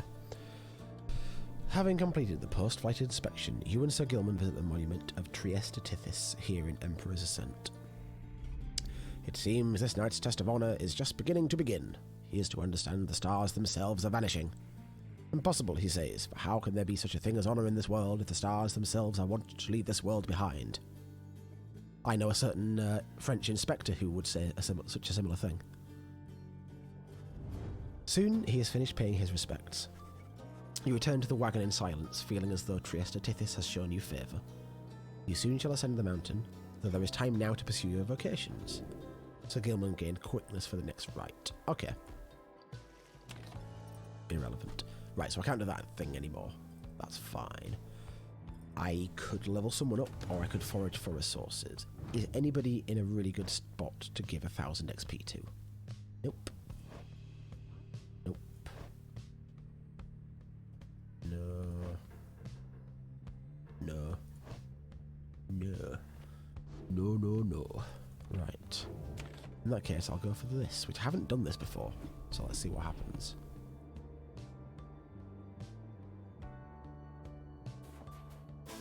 Oh, I just know what that meant. It would seem thou hast procured something of certain value, reading one. That's worth quite a lot, actually. Okay. It's not too bad. Okay, Temple High Road for Bertrude or for Tizo? Let's go for Tizo. So I think I'll use him in this right. Pamitha, Tizo and Hedwyn. That seems good.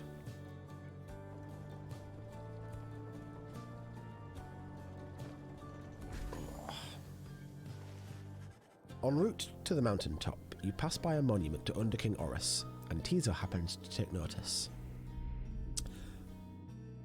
Voice? I'm sorry, what? Please tell Grandfather I said hello, old friend. I hope you are all right among the stars. You must know why the stars are fading out. Because none of us do, and some of us, I think, are beginning to feel afraid. Please grant us courage to press on. Soon he has finished paying his respects. As you prepare to continue your ascent, you sense that Under King Oris has shown him favour. Ooh, that's good. That's a lot of glory.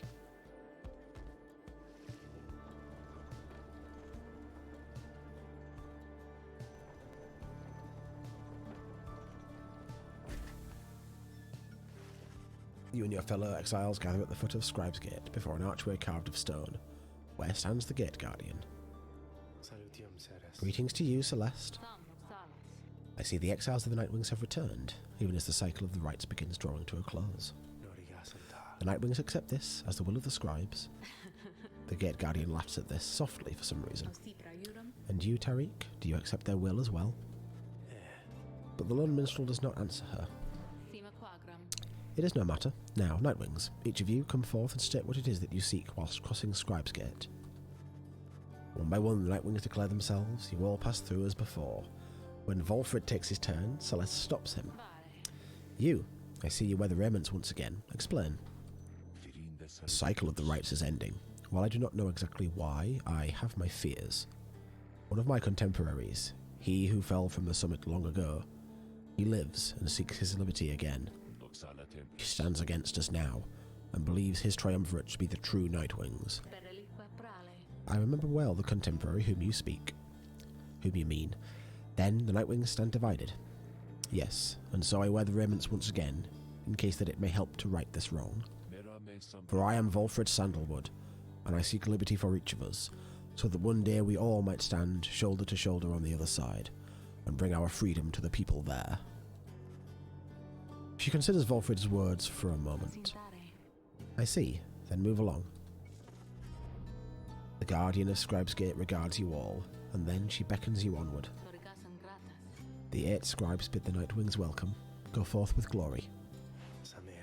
Celeste? What is it, Tariq? The will of the scribes. Long have we both followed it. I think you would agree in equal measure it has drawn us close, as separated us. But if their aim now is to keep us apart for another age or longer, then no, I do not accept their will. You blaspheme, Tariq, and at the gate no less. But the lone minstrel simply puts his hat back on. Then may the scribes themselves admonish me.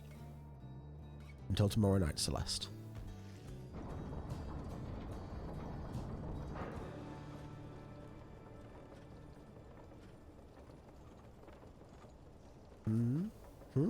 Okay.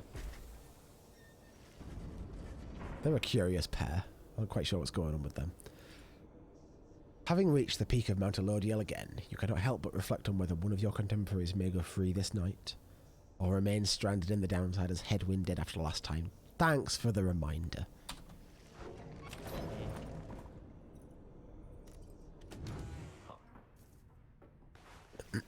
Volfred looks up as you approach and smiles. I never thought that I would say such things, my girl, but it is good to wear the raiments in the rites once more. The march of time does have a way of healing certain hurts. Besides, the Nightwings of today we are a very different beast than the triumvirate which took me in almost a decade ago. Ours was a triumvirate of exactly 3. Well, 4 with Tizo, who proved to be an exception, though historically the Nightwings never took on more exiles than needed. I have mentioned my predecessor Brighton, and my former companions Erisa and Oralek. Perhaps naively, I had hoped my time with them would not be relevant directly to what we now attempt. But seeing as our stories are now intertwined, do let me know if there is more you wish to learn of them. Well...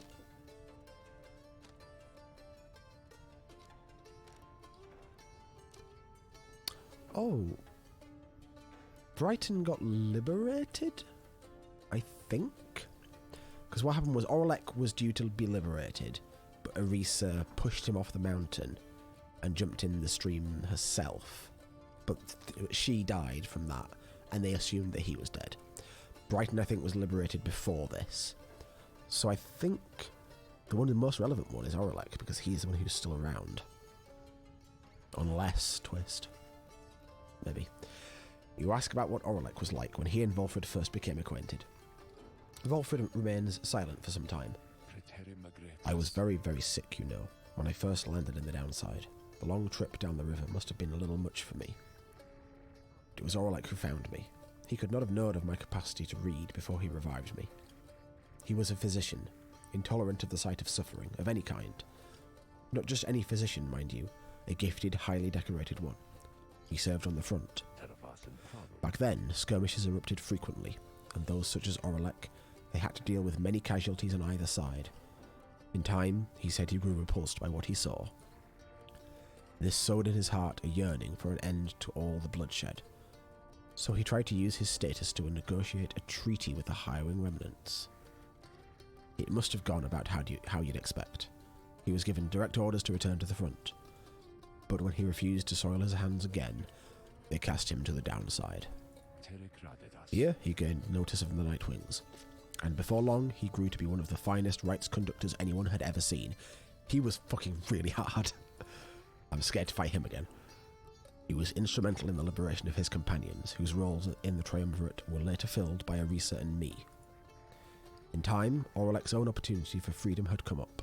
He longed for it, so that with his exalted status, he might stand a better chance of negotiating peace. However, on the evening of his liberation, well, you know the story from that point. Volfred breathes a heavy sigh. He and I were kindred spirits for a while. I could not bear to think that he was gone. And now, I still cannot entirely believe that he is back. He is our adversary now, transformed, grown cold. Still, part of me is happy that he lives. Make no mistake, of course. I shall not be swayed against our plan, not by Oralek or anyone. As I have said before, we share a higher calling now. I know a certain French student revolutionary who would say something very similar. As for Oralek, he wants his freedom still, although I wonder if he still remembers why. Anyway, was there something else, my girl? Oh, I can ask about everybody else. Brighton was liberated, so he's in the Commonwealth now, theoretically. Maybe. You inquire about Brighton, who you understand was liberated prior to when Volfred first joined the Nightwings. Cool. I never met Brighton in person, but I know him rather well by now. Though, for that matter, my girl, so do you. He studies your reaction for a moment, then... Brighton was born wealthy, but not special otherwise. You would have no reason to have heard of him. He was exiled for negligent misconduct. I do not know exactly why, and do not care for spreading rumours. I first heard of him through Eraser and Oralek, who found in me a suitable replacement following his liberation. They spoke little of him. Oralek gave the impression that they did not see eye to eye, but he assured me I soon would hear from him myself. Indeed, as I became accustomed to the book, which you know well by now, I soon began to hear the voice. Volfred looks at you as if to see if you yet take his meaning. You see, my girl, after Brighton's liberation, he assumed a new identity within the Commonwealth, and a new responsibility to the triumvirate which liberated him. That voice you hear from time to time, whensoever the stars align, it is his. He is no longer Brighton. He is now none other than the Archjustice Androbeles IX himself. The Grand Judge and figurehead under whose watch the Commonwealth is governed in this day. Those who violate the law of the Commonwealth face sentencing by the appointed Archjustice. Interesting.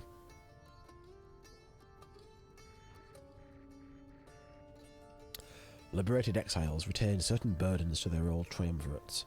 They have much to thank them for, not just their freedom, but their exalted status in the Commonwealth. The theocratic rulers of the Commonwealth, they do not wear masks and raiments simply for the sake of ceremony. They are not who they appear to be. Their public pasts are nothing but a fabrication. Like Brighton, they once were exiles too. Brighton, that voice, he has no love for either one of us by now. He knows full well what we attempt to do, yet he is bound by the traditions of the rites. He shall always stand on ceremony and complain, but I think he knows deep down that he is powerless. How ironic that ones of such high status in the Commonwealth should be so frightened of some long-forgotten exiles, such as we. Anyway, that's Brighton for you. He must have seen in you the potential to be one of his staunch supporters for a time. If that's a path you'd want to pursue, I should apologise. Now then, whom else should we talk about? Interesting. I wonder why. If he was... Okay, I guess the old Nightwings weren't revolutionaries, right? That's specifically Volfred's jam.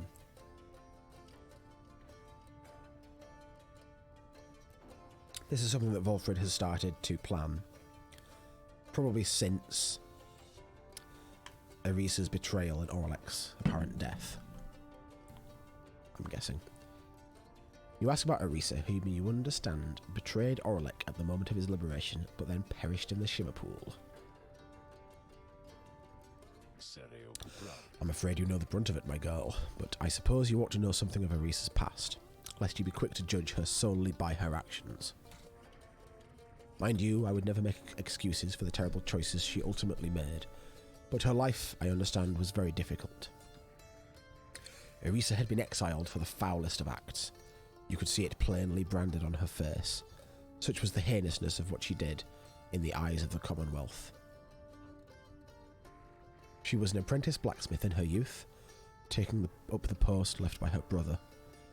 She had fallen in battle on the Blood Border, despite wielding their father's own lance and armour. Her father never quite recovered after this, and had grown cruel and detached. It was Erisa who took the brunt of his fury. He expected the impossible of her. One day, it was all too much for her, so when next he lashed out at her, she struck back. She struck back again and again and again. When they came for her, her father was gone, and she was not herself.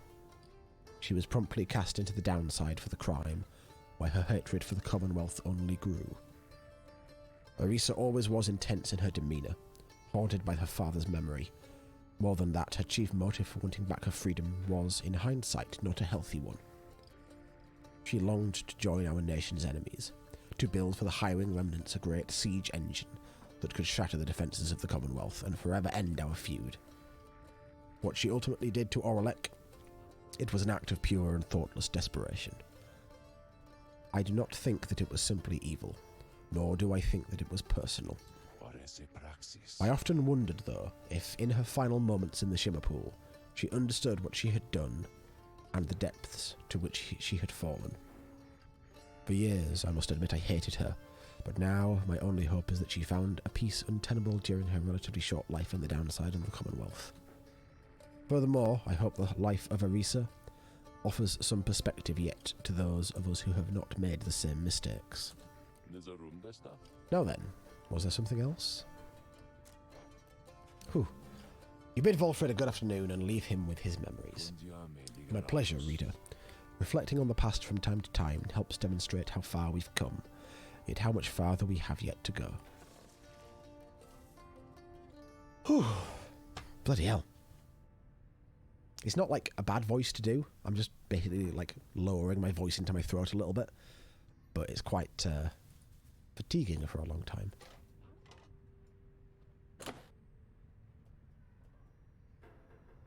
Wow, the dissonants have equaled the chastity's favour. Interesting.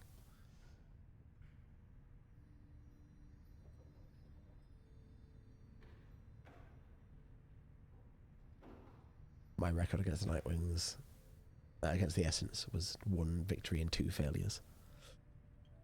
Rough.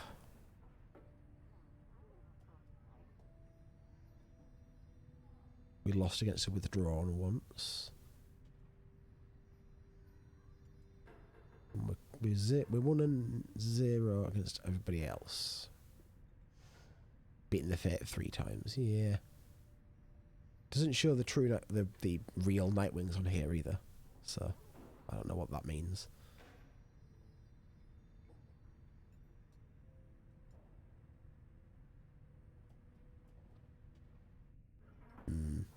Okay. I think it's time to go. Well, let's do Falcon Run first. Hey guys, so like, I don't know what's going on up there with all them stars all acting real weird and stuff, but let me tell you something here. You ain't gonna find a better deal on all this stuff from anybody. I mean anybody in the downside. You can trust me when I tell you that, okay? So go ahead, stock up. Let me sell you some things.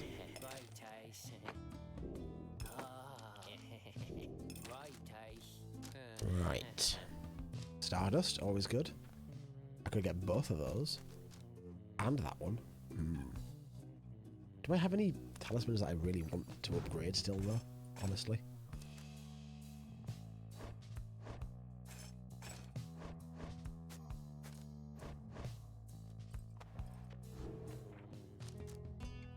Let me buy... Well, let me look what else there is first.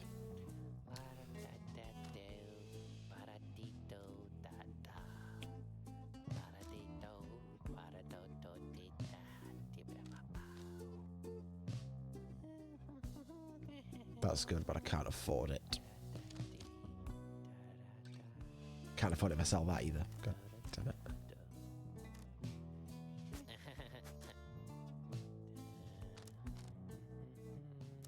I don't know if I should sell these because they seem so important. But I can't use them anymore because I don't have the characters that use them.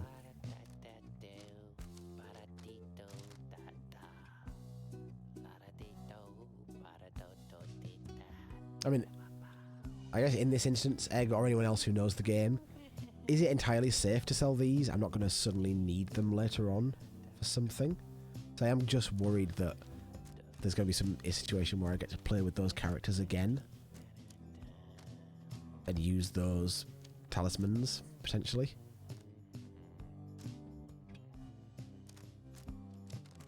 So I don't mind being told that, if somebody knows for sure.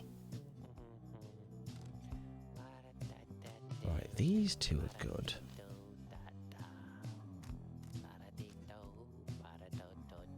Especially with leveling them up and all that. Let me take one Stardust for a second. Okay. Oh, the Moon Quest is maxed out now. Right.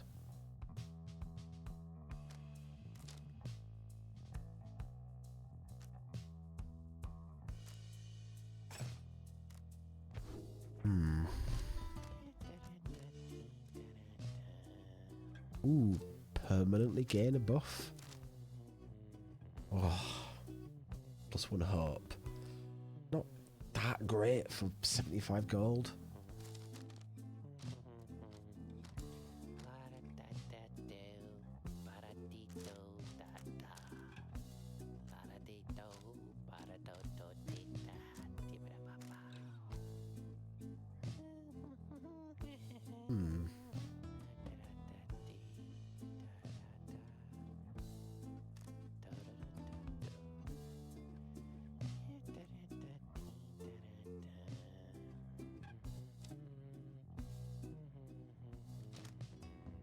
Yeah, these look really good.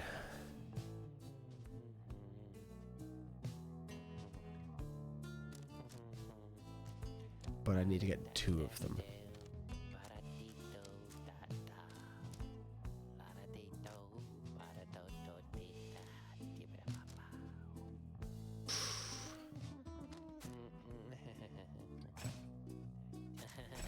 I'm gonna do that.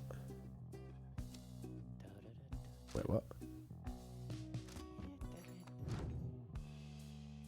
Oh, right, because it didn't use all 3 levels, it just used 1. Okay. Confused why I still had that then.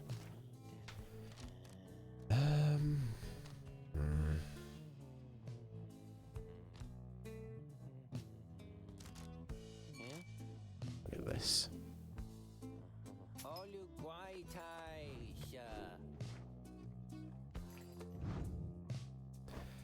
Yeah, gonna do that. Gonna give Tizo +1 hope. Probably someone with lower hope, right? Oh god, he's got very low hope. 10 seconds. Compared to like May, who is 5.7 seconds.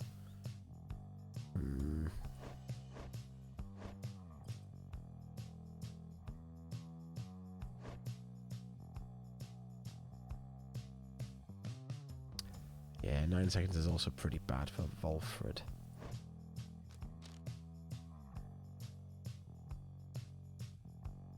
Who am I likely to use a lot in that way? To be honest, let's go for Tizo. I think he will actually get good use out of it. Because he will also use it for his explosion thing. Implode. Yeah.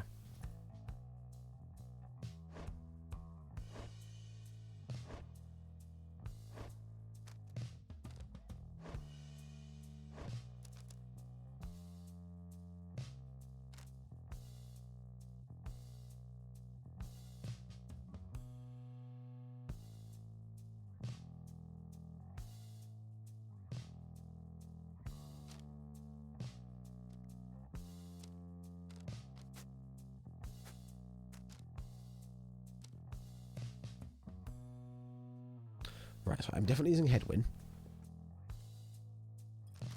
I could go quickness. That'd make him pretty quick. Power casts, greater ease, gain stamina. Maybe.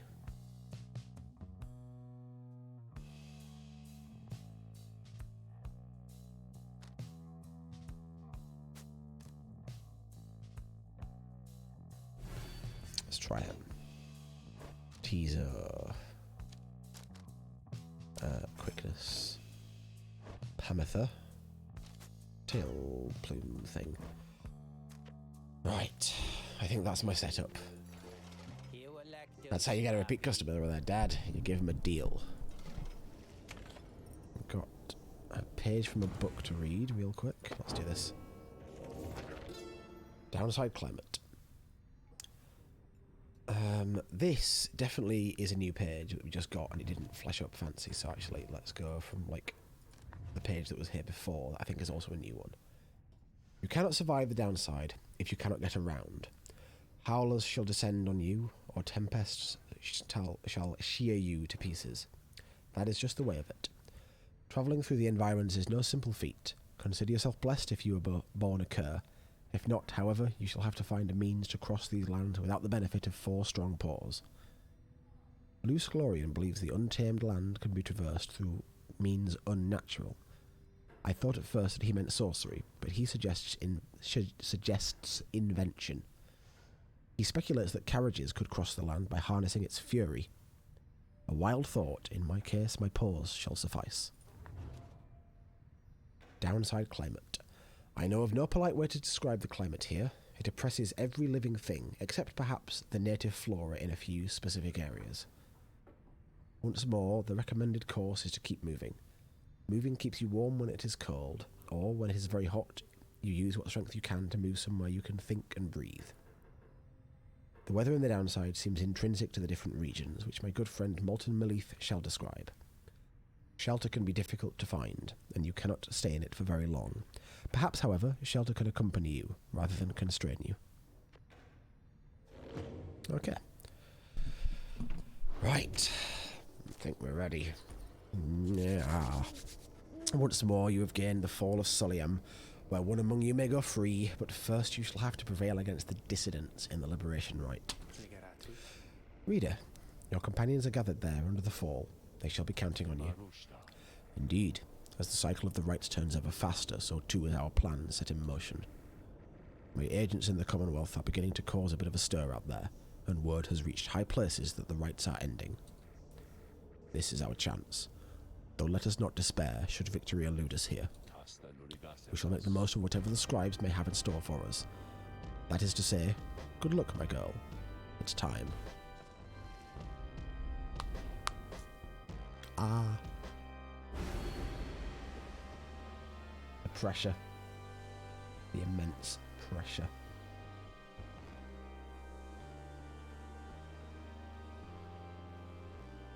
Oh, no, we're not doing any of these. Dullness the locket. Yeah, no. Just leave it as it is, it's fine.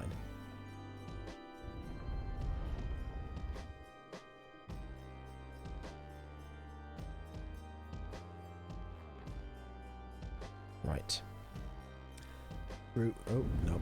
I don't read those anyway. The Nightwings gain the summit of the sacred Mount Aladiel to conduct the Liberation Rite. Even as the stars themselves abandon you. Make good upon these final opportunities, reader.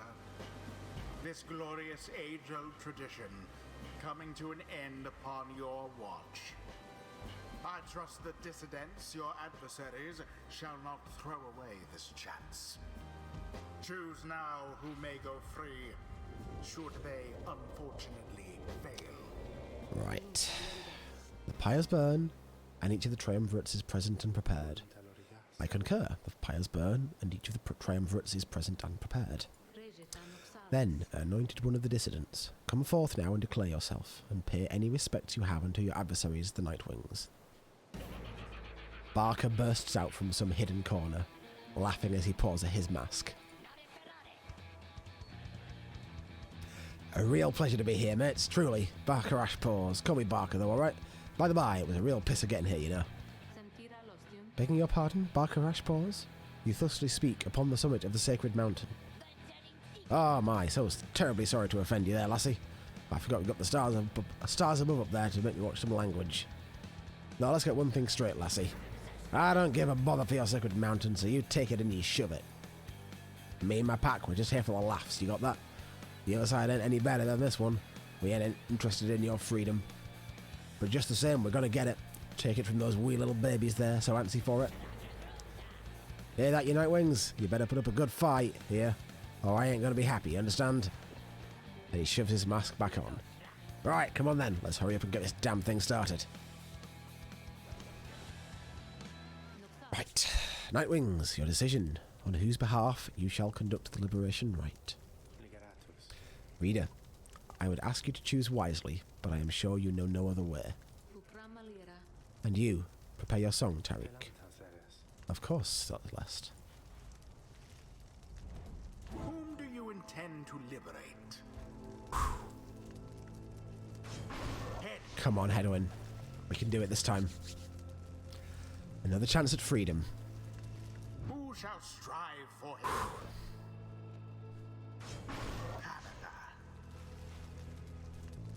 Glad we're giving him another shot.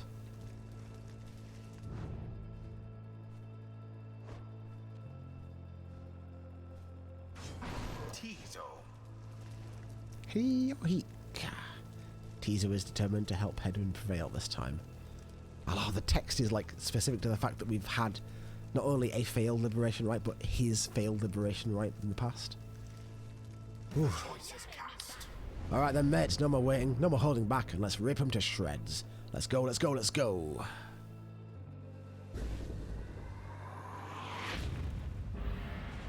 Commence.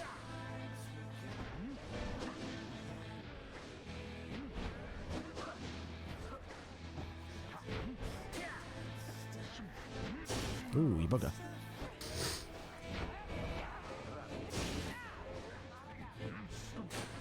They're just shooting me from a distance, the bastards. Oh, yes. Good start. Right.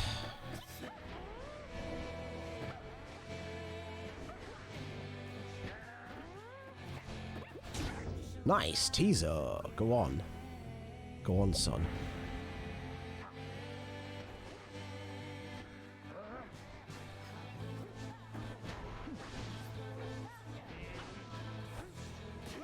Ah, you jumpy bastard. Oh, I couldn't. Oh, shite. Oh, they're all getting stuck. What the hell?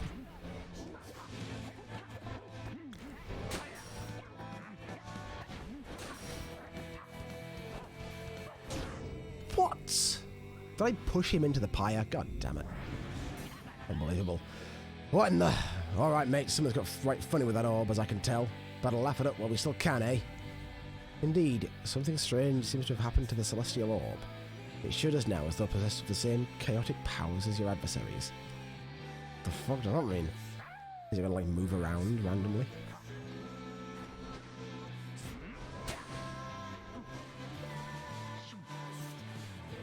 Ah.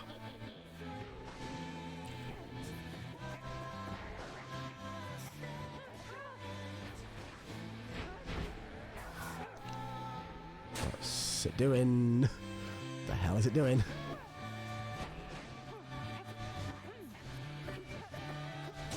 Okay, no flying, but I got the dunk. Okay.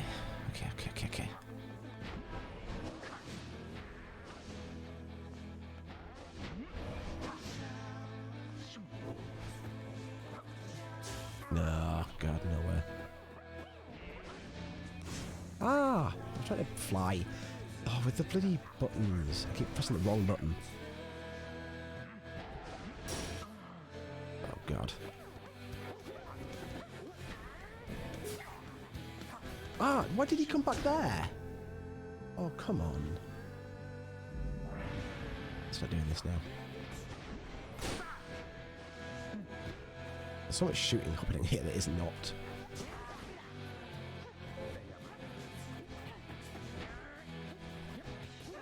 Don't jump.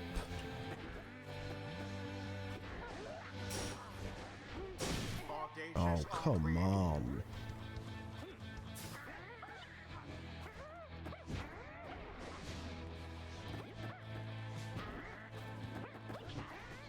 Get in the... Oh, Jesus. I thought I missed it then.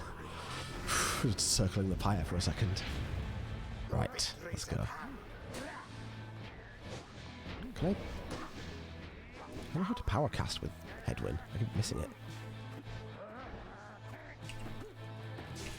No! So close.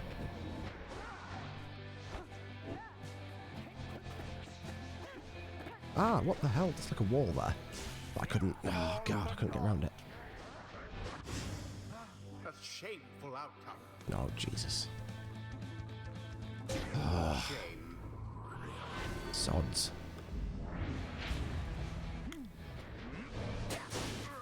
Oh, there goes Headwind. Ooh. Stop with the...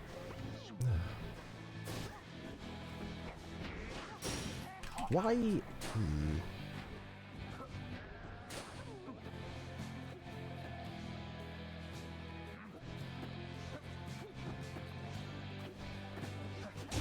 Okay, let's get in there. Oh, was that it? The Night Wings. I thought they had more health than that. Whew. Convincingly, Okay. I must admit. Again. Close, but not super close.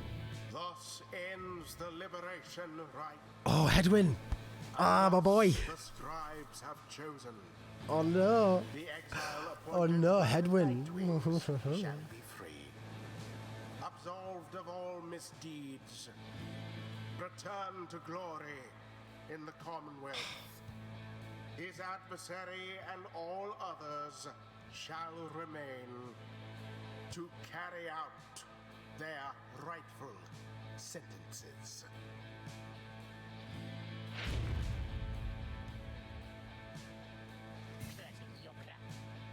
What a joke. Here I was thinking we were going to make him cry after all this. Come on, mates. I'm right at it with these stuck-up place, so let's get out of here already, eh?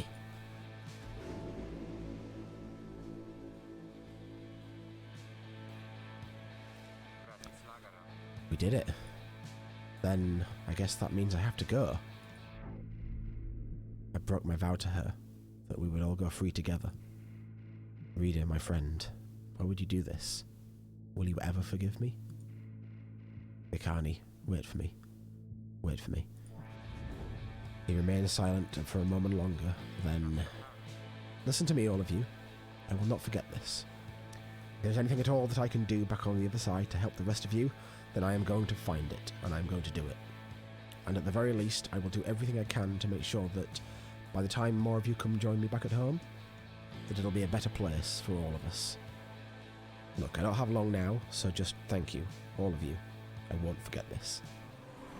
Then he plunges out of sight into the shimmer pool. His voice is audible, but growing faint. It's happening. Goodbye, my friends. Rita, everyone, goodbye. Until we see each other. May he return in glory. Oh, yeah. The 8 scribes are watching from afar. By their grace, may the cycle of the rites keep turning for as long as possible.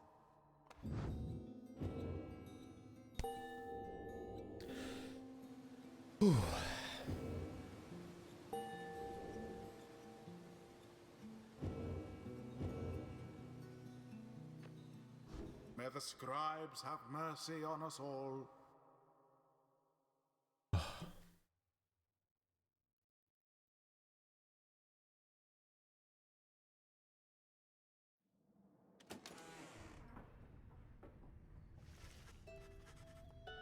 You prevailed in the liberation against the dissidents.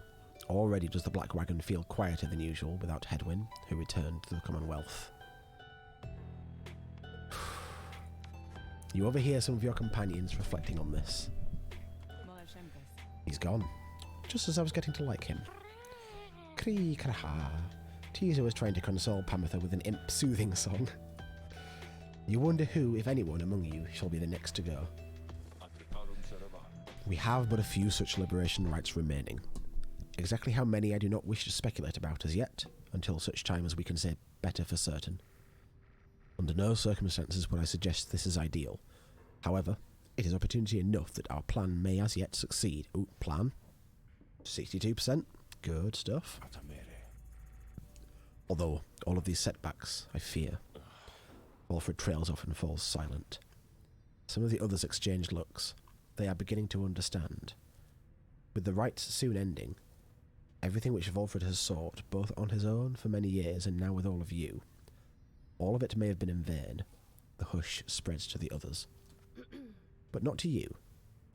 You then proceed to do something that none of them seem to expect. You raise your voice. I just heard her clear her throat.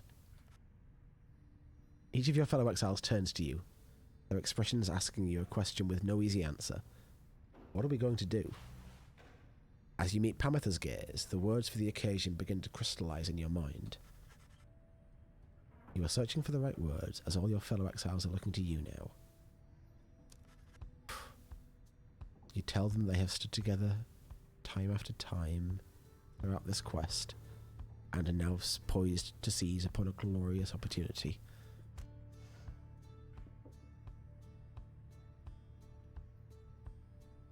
Not going to... Yeah. Not going to mince words. Come this far through many challenges. What is this? Is this like... What does this do? What does this mean?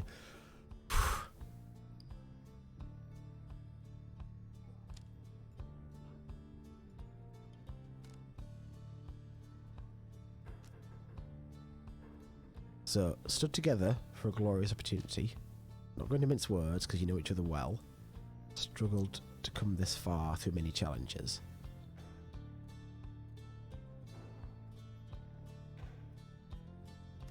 I like this one. Oh right, there's alternate options for the ending as well. Grave to sevens to the group. Each of them knows each other well, right? Struggled to come this far through many challenges. Only to reach this low point? No. Stood together time after time. Only a hollow fool would turn back now. That's pretty harsh, but true.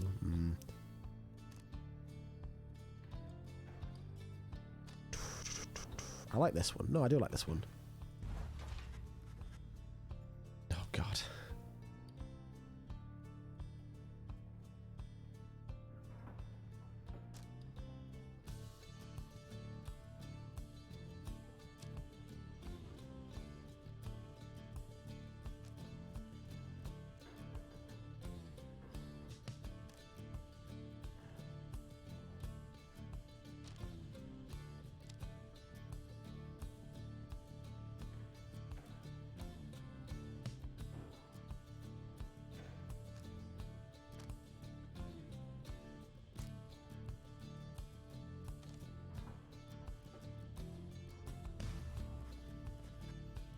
Jesus Christ.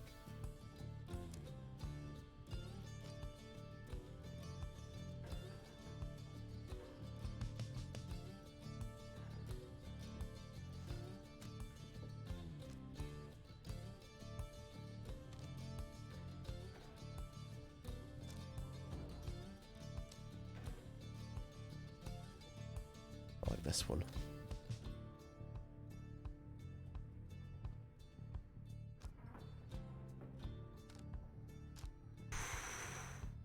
The colour of the world is changing day by day. I like... No, I think I like this one actually. No, wait. This one. The appearance of the stars could be no accident. It's a sign that the world is changing. You have this opportunity to live with purpose. Always wish the world you'd have your loved ones. Understand and fight the forces that oppose you.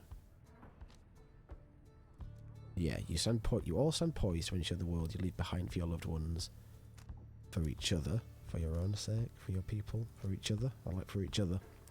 Is a world worth living in? Is a world worthy of homecoming?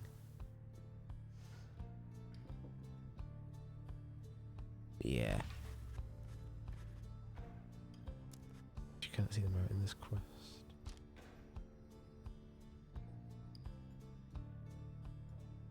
You said the world opens up to all of you.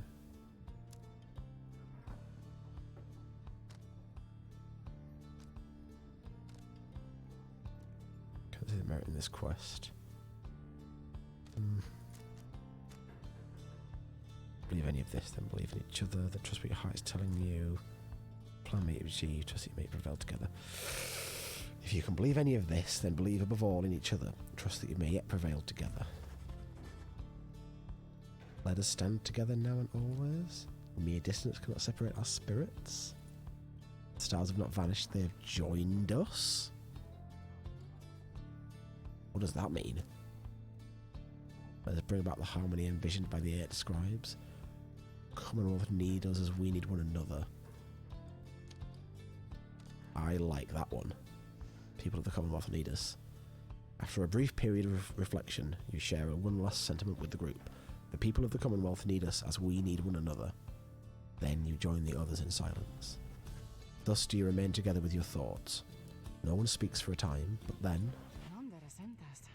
You truly believe that your Commonwealth can change its ways then, reader darling? I suppose that I may yet come to believe it too. Thou wouldst dare to change this ancient world, leading one, and yet thy words are tinged with certain truths. Tizo vows to stand with you no matter where your quest shall lead.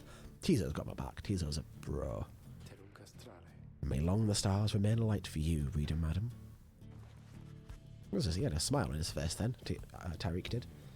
All the while, Volfred remains watching you intently. Then his expression softens and he smiles. You are right, of course, my girl. We are the Nightwings. It is precisely as you said. The people of the Commonwealth need us, as we need one another. Lead us then, reader, to the end of our quest, and the dawn of the new age for all our kin.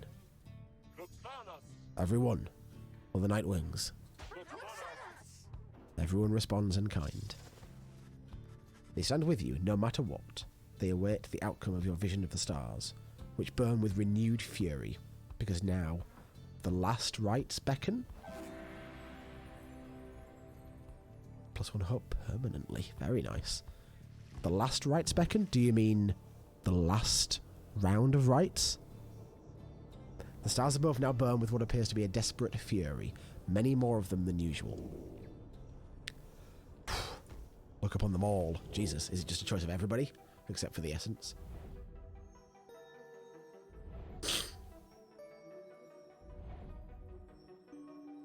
This is intense. This is very intense.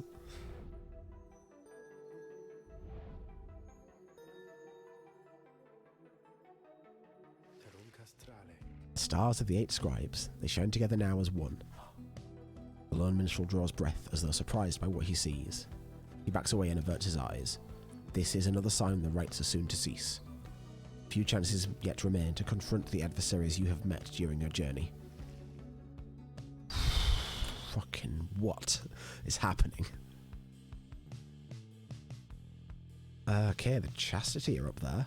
The Pyre Hearts are up there.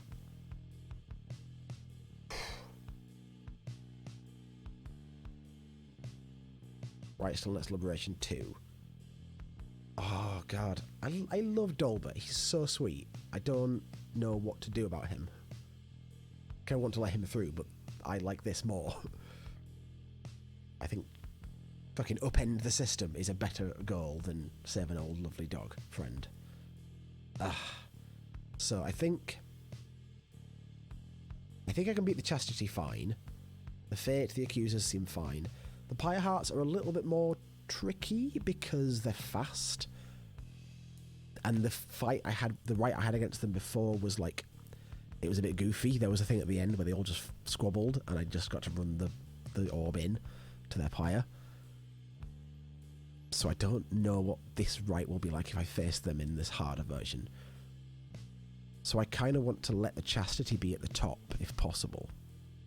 I might try and beat the Pyre Heart in one of these rights where it doesn't matter if I lose.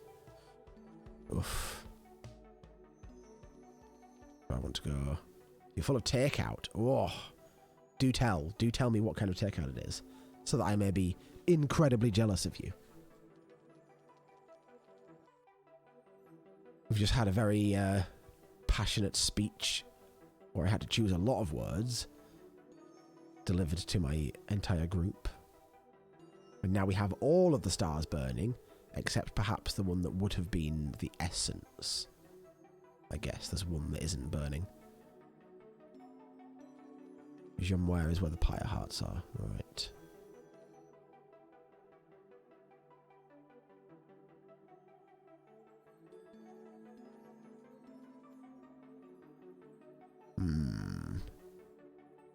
Okay. Jumware is the pyre hearts, which means if I lose that, it's not a big deal. But I will have to then fight them in the Liberation Rite, most likely, because they'll gain favour from defeating us. So maybe it's better to not face them. They're the only ones I'm like a little bit worried about. So maybe it's better to not face them here, actually. Could go for the accusers again. Just slap Lendl down some more. Chinese takeaway, yeah. Fried rice. Pike rangoons. I do not actually know what a pike rangoon is. I've heard of it. I don't know what it is. Chicken fingers, beef teriyaki, egg rolls. Sounds good. I'm partial to a kung po, or just a nice simple sweet and sour chicken balls to, when I get Chinese. Crab rangoons. Oh, okay. I've also heard. Okay, yeah, no, I've heard of crab rangoons. I think that's what I was thinking of. I've definitely heard the term rangoon, but I have no idea what it means. Sounds like a New England thing, maybe.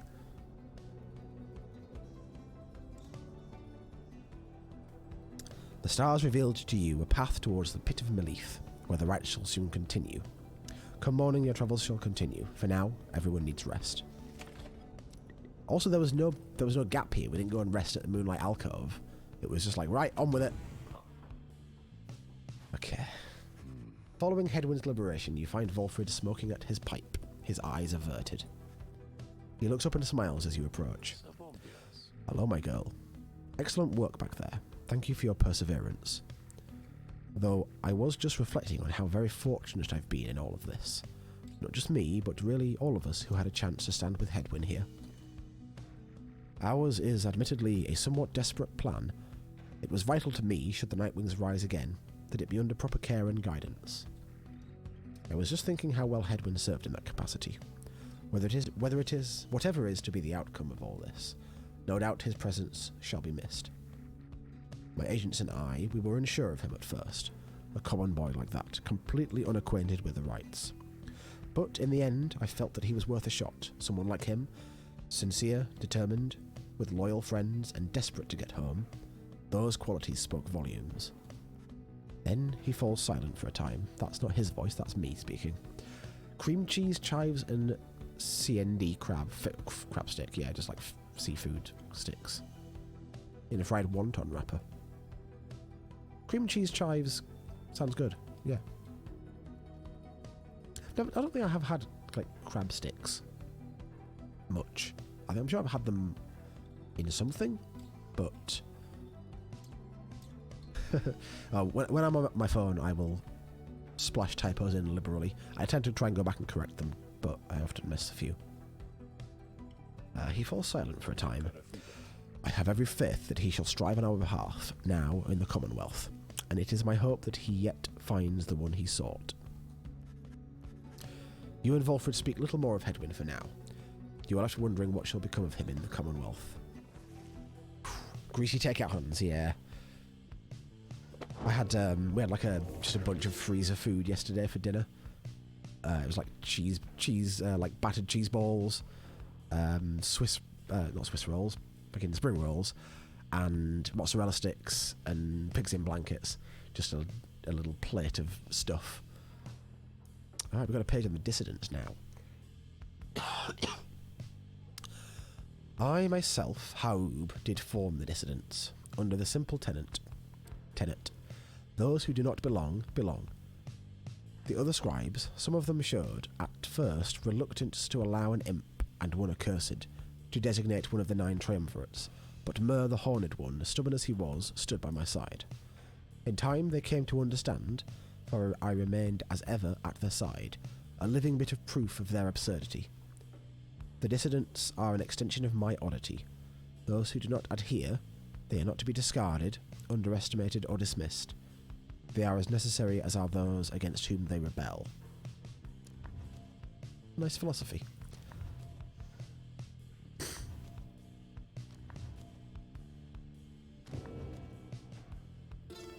On Worth, the fallen empire of Sar was ruled according to an ancient bloodline thought to be infallible. Our society shall instead be by those who earn the privilege. We, the Eight, cannot bear the burden of determining your worth. It shall be determined by your peers and by you yourself. We shall provide a framing through the rites to put you to the test against yourselves, against your kin, against your adversaries. The downside cannot let us all go free. Thus, freedom to the worthy. As the worthy, your true calling then begins, as you return to a society which longs to learn the wisdom you have gained along your path. The worthy shall lead. Or the worthy shall rebel. The worthy shall eat the rich.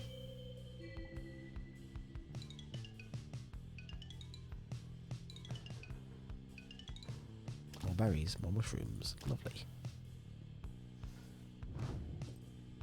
Oh, headwind's gone. Oh.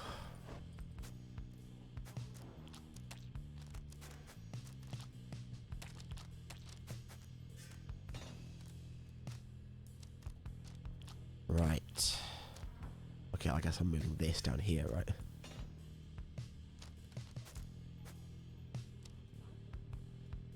Who's not got a special item yet? Just Volfred, right? Yeah. Can I talk to you about anything new? Yeah. This place, where you currently reside, it must be Mount Elodiel, is it not? This was where those blasted scribes decided what to do with me. I had already failed in my mission to eliminate the demon Soliam Mur. I did not anticipate his retinue, you see.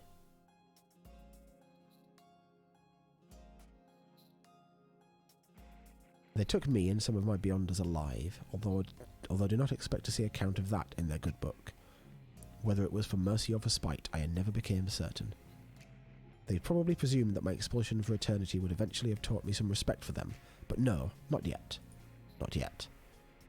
Well, I do not mean that really. The scribes did spare my life, and were it not for that, I would have never been thusly trapped, to then enjoy your company, oh lovely reader. Fucking so sarky she is. Now, having met my quota of blaspheming for the time, I think it best that we resume the normal sort of business between us, if there is any to speak of. And good hunting at the precipice. May you soon rid the downside of some useless idiot. Okay, just wanted to touch base, Sandra, and see who's in which direction your venom was flying today.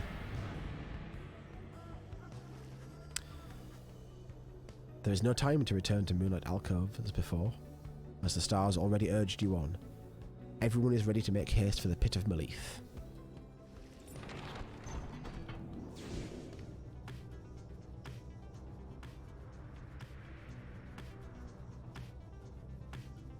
Right.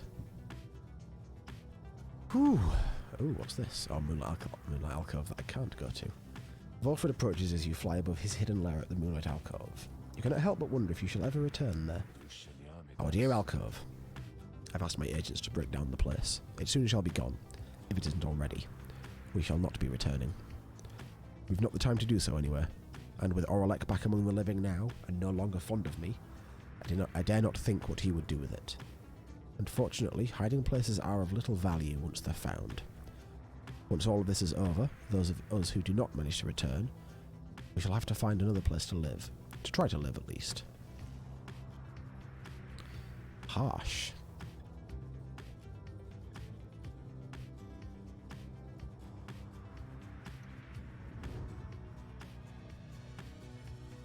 I think we've got one more right in us this evening.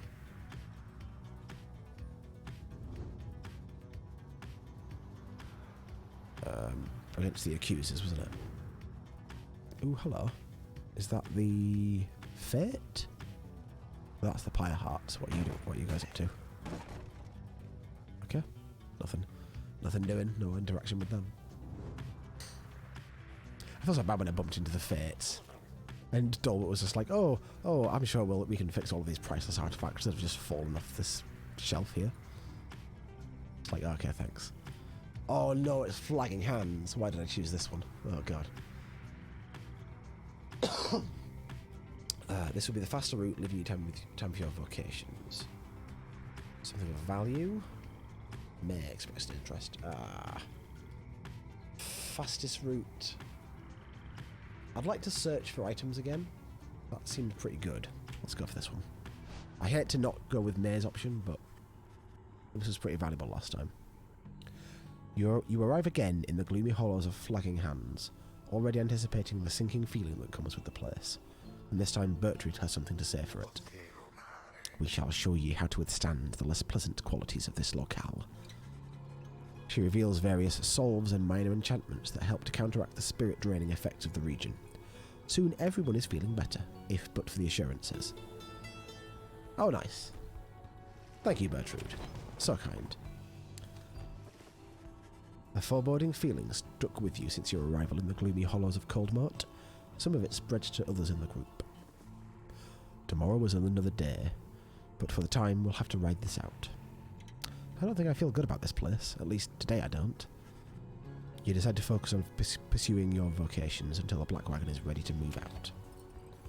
Let me have a look in here.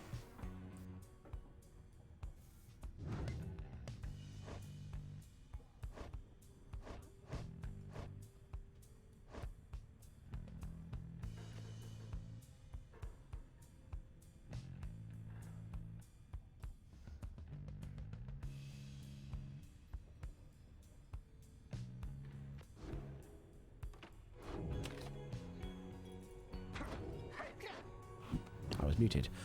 I want to level up Volfred, I think, before the next Liberation Rite. Oh, that ability seems so good. So I think I'm going to mentor Volfred. You know, the one who was the most experienced at this. Certainly, I would appreciate your point of view. Volfred gains a somewhat stronger grasp of how to better pass the Celestial Orb through strength of will and trust in one's triumvirate rather than through dexterity alone. He nods in understanding. Glad I could help. The most fascinating aspect of all of this, one I endeavoured to continue studying for a long time yet. Okay. Pit of Melith. Let's go. Stop the wagon, now. The Black Wagon has shuddered to a stop en route to the Pit of Melith. There is some commotion as Volfred motions for everyone to be still. There, ahead, it seems we have a visitor. He points into the distance. However, when you scan the horizon, everything is still. You see no sign of whomever Volfred referred to. Still, he indicates caution. I am certain that I saw someone, directly in the road. A tense moment passes, then another. Then Volfred tenses up. There he is, look there. Is it Orlek? You look toward where he signals, and then at last you see the cause of his concern. There is no mistaking who it is. Orlek stands there, near motionless, atop some forgotten rock jutting out from the poisoned lands a fair distance away. He stands directly on the path of your Black Wagon. Yet he shows no sign of acknowledging the wagon's presence. He appears only to be waiting for something, likely for you all. Volfred gets your attention quietly. Well, my girl, I'm open to suggestions here. Orlek likely hasn't come to pay a social visit.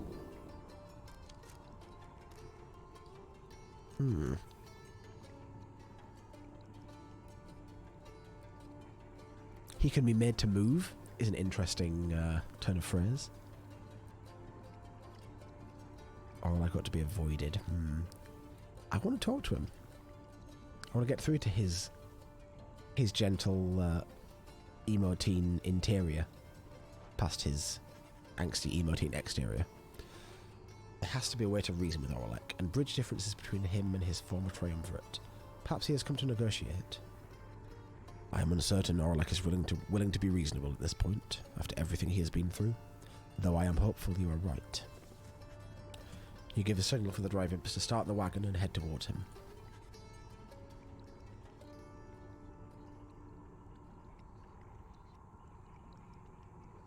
But just as you reach the point where Orlek once stood, he has vanished. Surveying our strength, perhaps. His motives are plain, but his intentions unclear. Indeed, Orlek is nowhere to be found now. The unnerving encounter causes everyone to fall silent for the remainder of the trip. Spooky. Your wagon finally arrives at the pit of Malith, where still there is no sign of Orlek, or your next adversaries for that matter. Your companions organise a quick search around the premises, leaving you to watch the wagon until the right's commencement. Right, what's going on here then? Oh, something is wrong. Something is here. Someone is here alone with you. That gets me every time. I was like, I wonder if it's like implied that everyone's aware, like aware. Atop the wagon. Aware. So everyone just says aware. But of course, the first one I looked at was headwinds, and it says liberated. And it gets me every time. The first time I saw it, when I saw Jodariel's rug here, and it said status liberated, I was like, oh, I wasn't ready for that. I wasn't emotionally or physically ready for that. Alright, Orlek, let's have a go. Orlek seems to be examining various objects in the wagon. Whether he has noticed you, you cannot tell. What he is doing here and how he got in unnoticed, you cannot imagine. You watch him go about whatever he is doing, examining all sorts of things that you and your fellow exiles gathered on your journey. He shakes his head. All of these trinkets, this wagon, it is most different now. Welcoming, and yet I am unwelcome here, it seems. In my own wagon. He directs his gaze at you, acknowledging your presence for the first time. You, a mere shadow. Tell me something. Who are you to them?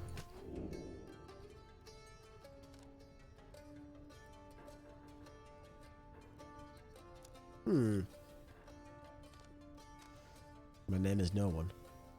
And I ain't got nothing to lose.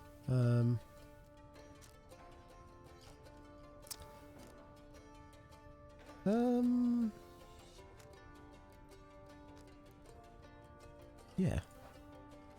That's what he's asking, right? You tell him that your role among the Nightwings is as their reader. You have travelled alongside them for some time and bear the book together with the others. You are a fool then, reader. You let them use you willingly. Relay to them a message for me, Shadow. Tell them I shall have my night. He strides right past you toward the door, but then he turns to you again once more. I shall have my night. Then Orlek is gone.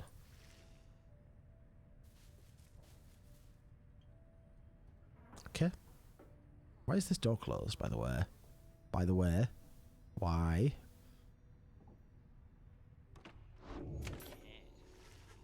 Several of your companions return as you exit the wagon.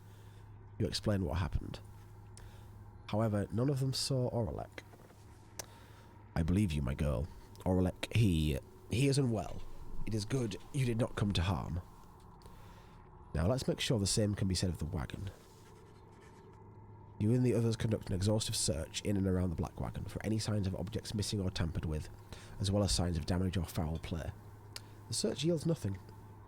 No one finds any sign that anything was moved or tampered with. Even the drive imps seem calm. The incident leaves you questioning your own recollection of what happened. You try to clear your mind, for the rite is soon now to commence. Whoa, right. Ooh, boy howdy. Hey guys, coming in. Say now, whatever happened to that smiley headwind guy? Did he really get out of here like I've been hearing, or what? Oof. Oh.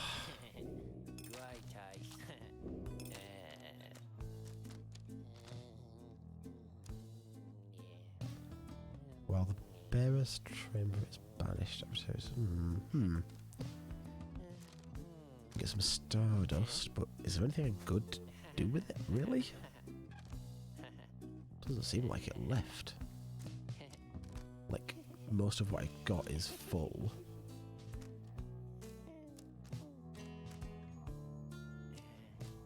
Maybe that's good.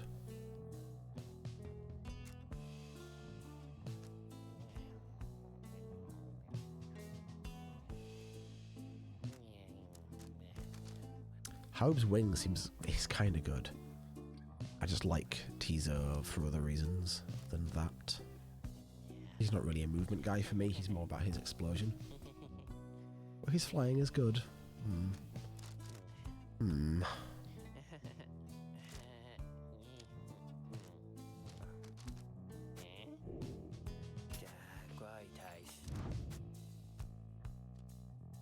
Yeah, that's pretty good.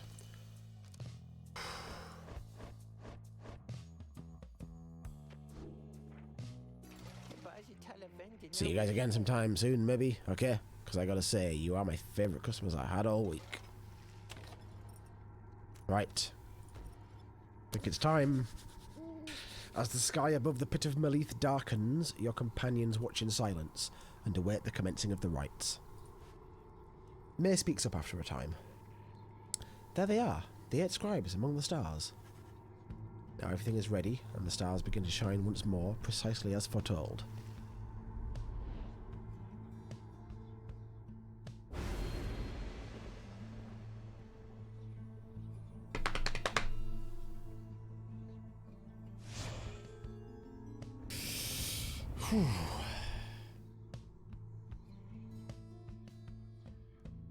They all seem so tense. Like every rite that I hit is like, oh, this one feels intense. The infamous Rita returned. Not as much as the liberation rites, of course. Along with her remaining retinue of miscreants. You managed recently to rid yourself of yet another one. Your adversaries, the accusers. As with you, they must be very desperate for their freedom. They shall not make it any easier from here.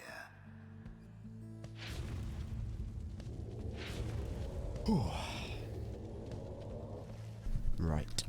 The adversaries whom you were to confront, when instead you're running with Oralek, have assembled at the opposite side of the clearing, and their pyre burns bright. Interesting point. Yeah, I was meant to face them when Oralek showed up instead. Lendl emerges from the ranks of the accusers and calls out to the rest of you. You, Nightwings, you thought that demon thug you sent to waylay us would be enough to stay us from our true path? You utter scum. Each time I think that I have seen the lowest depths of your treachery, you manage to surprise me yet again. The accusers now seem all the more determined to prevail against you after Oralek denied their chance to stand against you last time. I did face them once before. The threads have just tangled slightly there. Right. Oh, Jesus Christ. Oh, God. Oh, the sweat. Oh, God. Vispaleth and Darbenfor, with some absolute monstrous presences, and large glory as well. It's going to be tricky. Going to need to, like, take them out, right? Because they'll have low hope, I think. Lowish. I can take out the demons with some blasts. Is Melith good for that? Maybe. Tizo's good for that. I tell you what. And do I have a thing that banishes them for longer, or was that Headwind? I believe that might have been Headwind.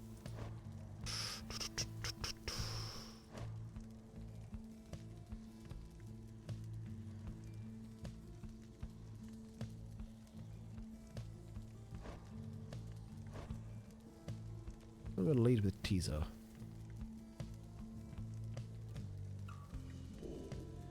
Whoops. Talisman. Yeah, let's do for this one. I can get about the place a bit better. Let's see how this goes.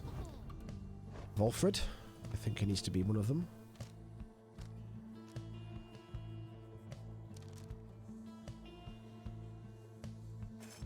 With this. Yeah.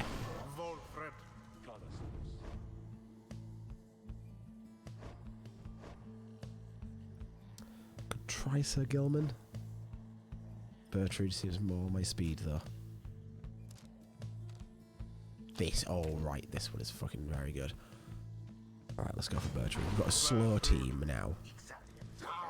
Almost the slowest team I could choose, but let's see how it goes. We await the ancient rites commencement. Come then, Nightwings. We are prepared for you.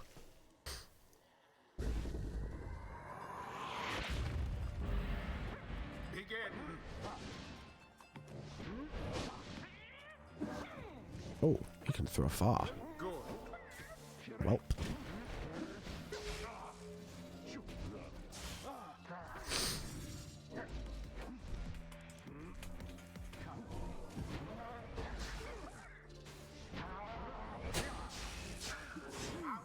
Oh, go teaser. Okay. Interesting round that was.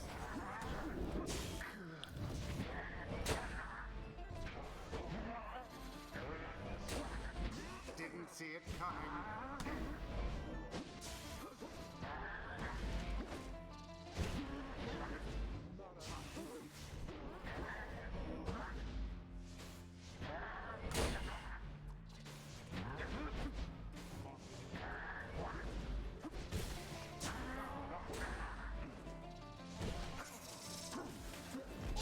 Oh, almost.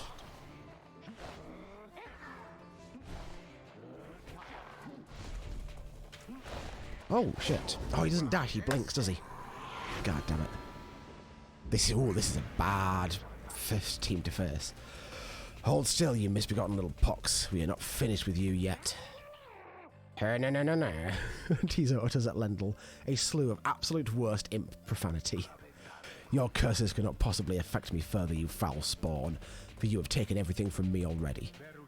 But if I am to be trapped in this forsaken hole with you for the remainder of my days, then I shall see it to it that yours shall be as doleful as my own.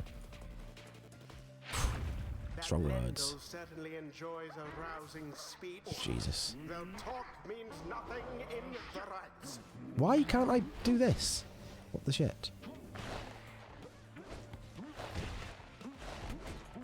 Why can't I get the pyre? No! I can't blink like smaller than the pyre, it's like smaller than the full distance.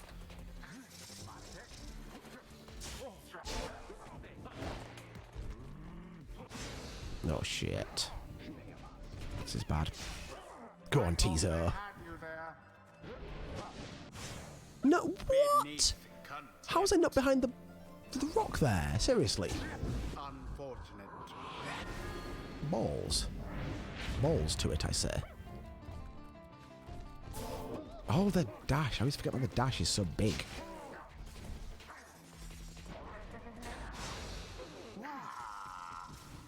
Oh, Jesus. Get the thing. Oh, my God. There we go.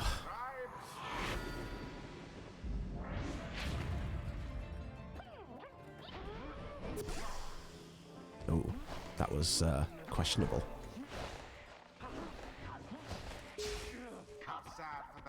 Oh, balls. Okay, there's something. Okay, kind of bad. Oh, Jesus. It's going very badly.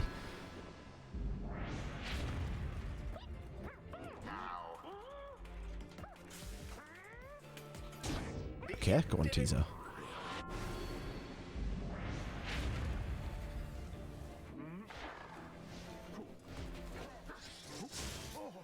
Somebody get the orb. Nice. Get him. Get the thing! I bounced off the bloody wall. You swine. Lendl banished. Nice. Where? There. Okay. Okay. Something. That's something.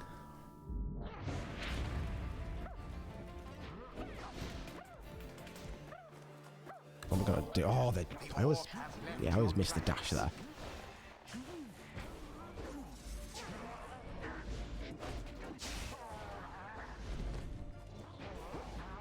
This is so powerful, this shooting through rocks thing. Like, ridiculously powerful.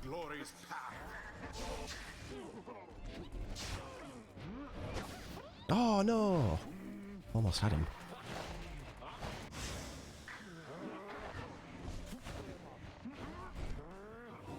Out to the flame. A second wind. Oh, Jesus Christ. This is questionable. Dropped? You serious?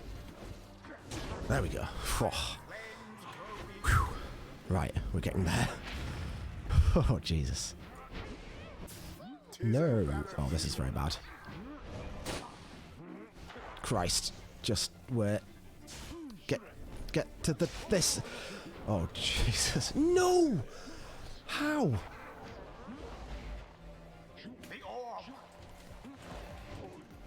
Oh, no. Oh, no. Pass! No, I didn't pass in time. Oh, fuck. What? Okay. God!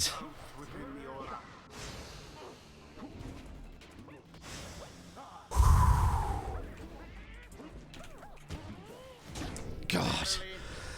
Oh my God, this is... No! Oh, I thought you could jump further than that.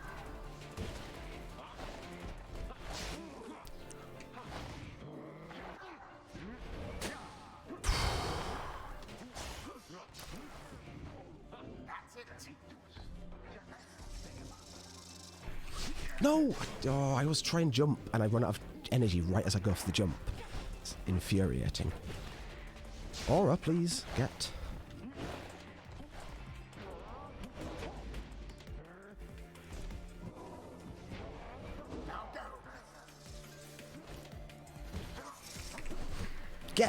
Get! No, I missed the thing!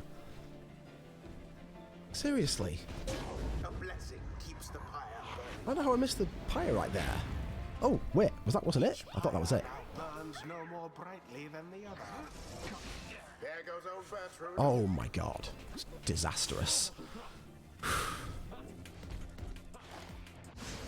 Exiles all are banished, I'm afraid.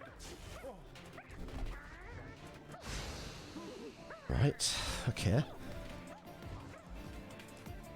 Come on, Tizo. Oh, jumped right as I did.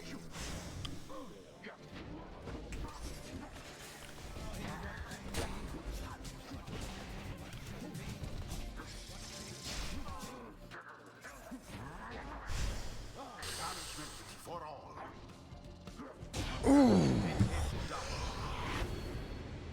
Stardew Lisa is raiding with a party of 6. Sorry, I don't know if I heard that or if I just blanked it out or if it didn't show up. Jesus Christ, my heart. I thought I lost that. I genuinely thought I was about to die. Lisa, thank you for the raid. Whitney, hello, welcome in. It didn't make a sound. Interesting. It literally did earlier on today. I don't know why it didn't. Oh, God. I'm a bit disoriented now. I'm going to take on fluids. Hello, Lisa. Hope your raid went well. Sorry, I saw you went live right at the same time I did, pretty much. So I felt bad about it, but it is what it is. God, I am, like, no joke, shaking quite badly.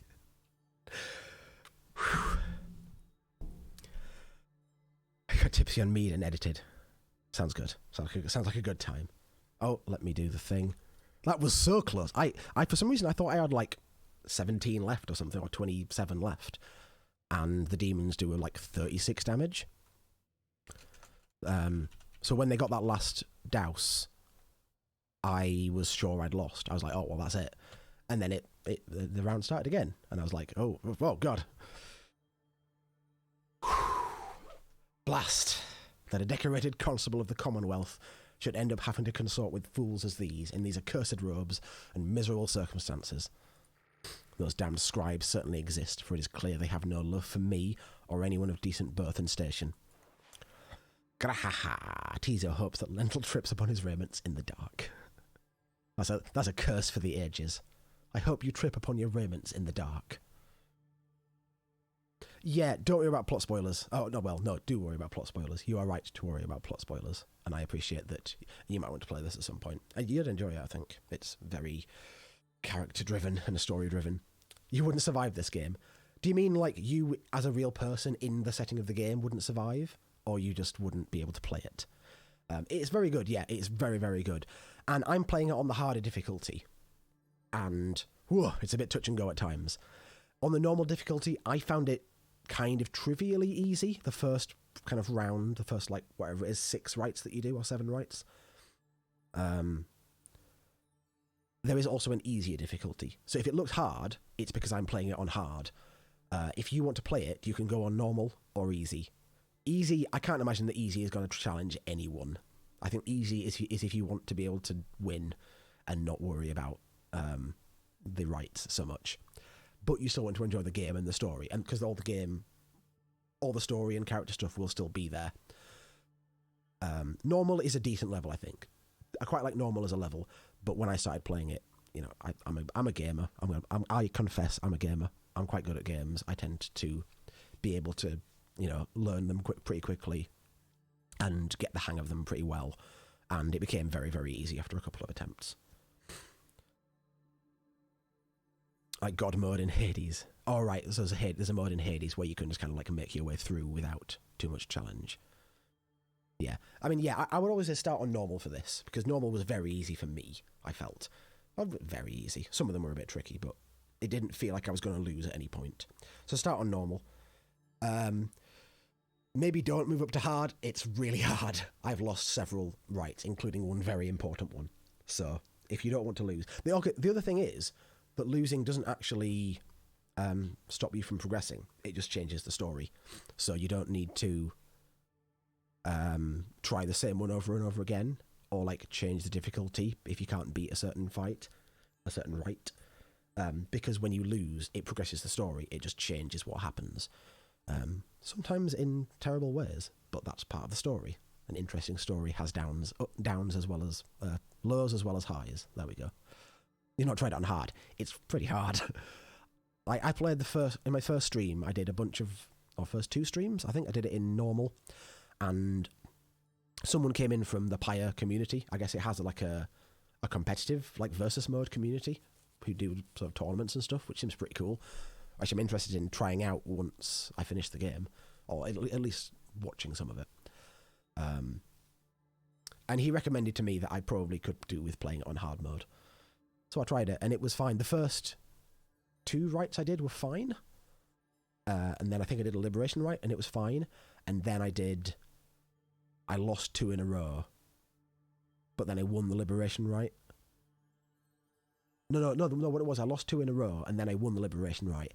And then I won a whole round of rights, but then I lost against the essence in the liberation right. So there are certain ones that end up being really tough. The essence are really hard. And yeah, the versus mode, apparently it's really competitive. It's really like fast-paced, really kind of a deep meta and everything with different characters, choices and stuff. And I'm really interested in seeing what a high-level player looks like when I've finished the game. I'm really like jiggly. I feel really fidgety because I've got so much adrenaline going through me. His bitter attitude toward the Nightwings and the rights is such that it affects his every move. A shame, really. Bask now in the wisdom of the scribes.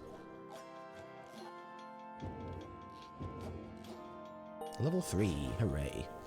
What is it you recall there, Beaufort, my old friend? My old friend. The rights demand we act as of one mind, in perfect unison and harmony, and free of any doubt. I have grown more accustomed to being part of the Nightwings of today. This one looks so good. Oh my god.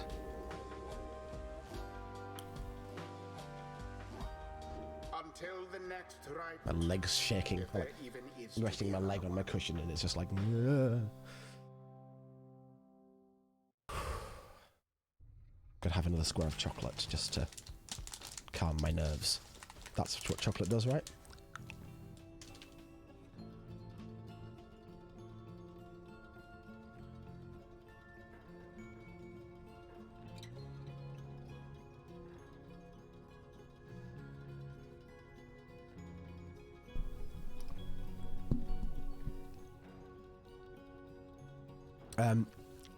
Don't really, sir.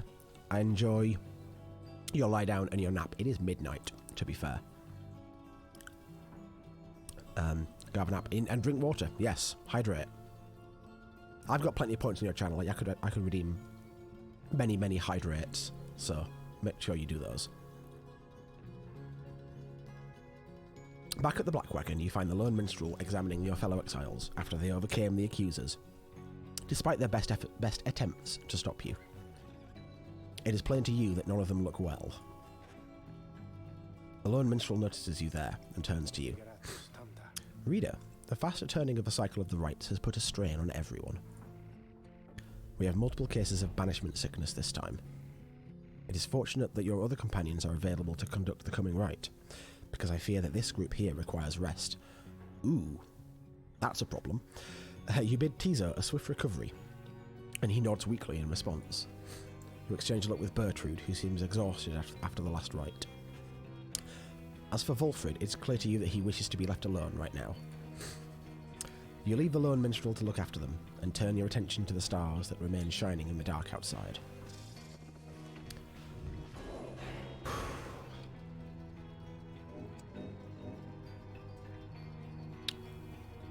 Stars yet shine for you, revealing various paths forward.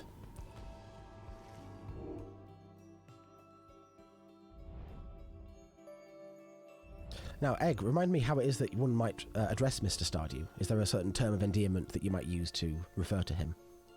I can't imagine what there could be. Sadly, I don't have it on my channel, so I don't have the sound alert. Right. Oh, my plan has gone up to 64%. Oh, he's had the jab, has he?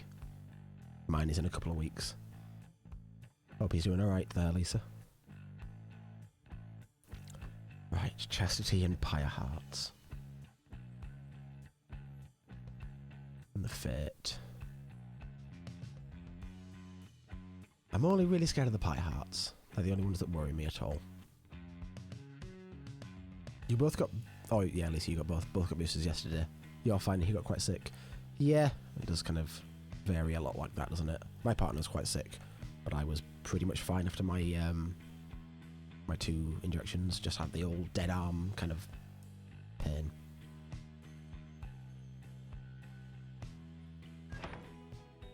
Okay, so what were the options we've got? Withdrawn. No thanks. I could challenge the Chastity. I could challenge the Pyre Hearts.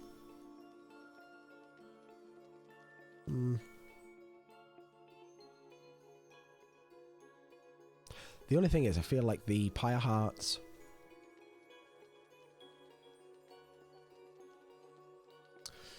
Yeah, if they turn out to be really surprisingly difficult, if I lose to them there, then they're going to get enough favour to probably be the ones I face in the Liberation Rite. And then I might lose to them again. I don't want to do that. I want to win. So... But if I beat the Chastity, then they will go down in favour, and the Pyre Hearts will probably be the next ones to come up. So that's also a bad option. So I kind of have to fight the Withdrawn, I guess. They're the only 3 options. Okay. Let's do this. Yeah, haha.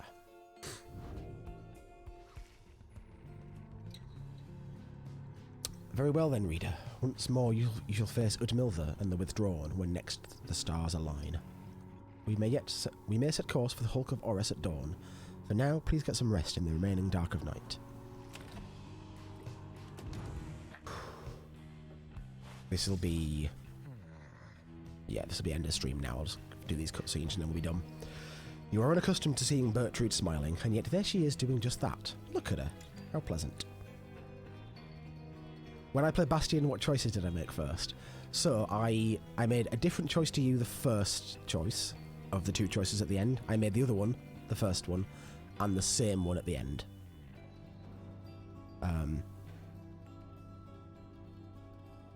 And when I played the second time, I did both opposite. So I did the same as you and then the opposite of you. And when I played recently on stream, I did the same as I did the first time, because I like that the best, and I wanted to do that on the stream as the one to show people. And there's another a YouTuber that I watched do it years ago. He did the same as I did the first time. I'm pretty sure. I hear the same as I did or the same as you did. So there is still one option that I haven't seen yet, which is the opposite of your choice. Both choices. That's the one I haven't yet seen. And without spoiling, I don't think it makes, there's not like a massive difference to the ending, but it's like smaller things. Oh god. You are unaccustomed to seeing Bertrude smiling, and yet there she is doing just that. You soon see why. You have observed before how her manner seems to soften to the degree it can whenever Volfred is around. If only I could have seen their faces then. What was your secret, dare I ask, dear Bertrude? It appears they are reminiscing about old times in the Commonwealth. Flame-resistant inks, Sandalwood. 'Twas the inks themselves which kept those volumes from being burnt to ash. Flame-resistant inks, of course. The good officers who came to visit, they were so intent on burning all the evidence, they did not stop to think the evidence was fireproof. Alas, that they later found a way to burn thy stamping press, regardless. Their written words, they moved us many times, and many others whom we knew, there in the southern bogs. No matter, dear Bertrude. What's done is done. At least we made it difficult for them. Is it not so? While introducing some of our fellow citizens to new ideas. Perhaps. My words would not have reached near half as many were it not for you. Not to mention how I managed to elude them for another decade or so. I am ever thankful for your sacrifice. Thy thanks shall not be necessary, Sandalwood. Well, you have to take them from me anyhow. Thank you, Bertrude, for helping to fulfill a modest author's dream. What good's a stamping press without good inks? No good at all. They exchange a laugh at this, but then, even still, and through this new ordeal, thou hast no love for us. Is that not so? Bertrude. Nay, we understand full well. Thou needst not further explain thyself. There are different kinds of love, Bertrude. On that account, thou hast nothing to teach us, Sandalwood. They each remain silent for a time. Our hearts, they cannot be controlled, Bertrude. Blasted things they are, they act well on their own. He puts away his pipe. I am blessed to have you in my life, back in the Commonwealth and here as well. I mean that, although I know that is not enough. At first, Bertrude does not seem to acknowledge this in any way. But then, nay, Sandalwood, it is enough. It is enough. She departs without awaiting a response, brushing past you as she goes. Volfred soon turns away as well, politely bidding you a good evening. The two old friends have evidently managed their way past certain tensions in their long-standing relationship. They rather seem to draw a certain strength from one another. That was pleasant and dramatic and scandalous, all that good stuff.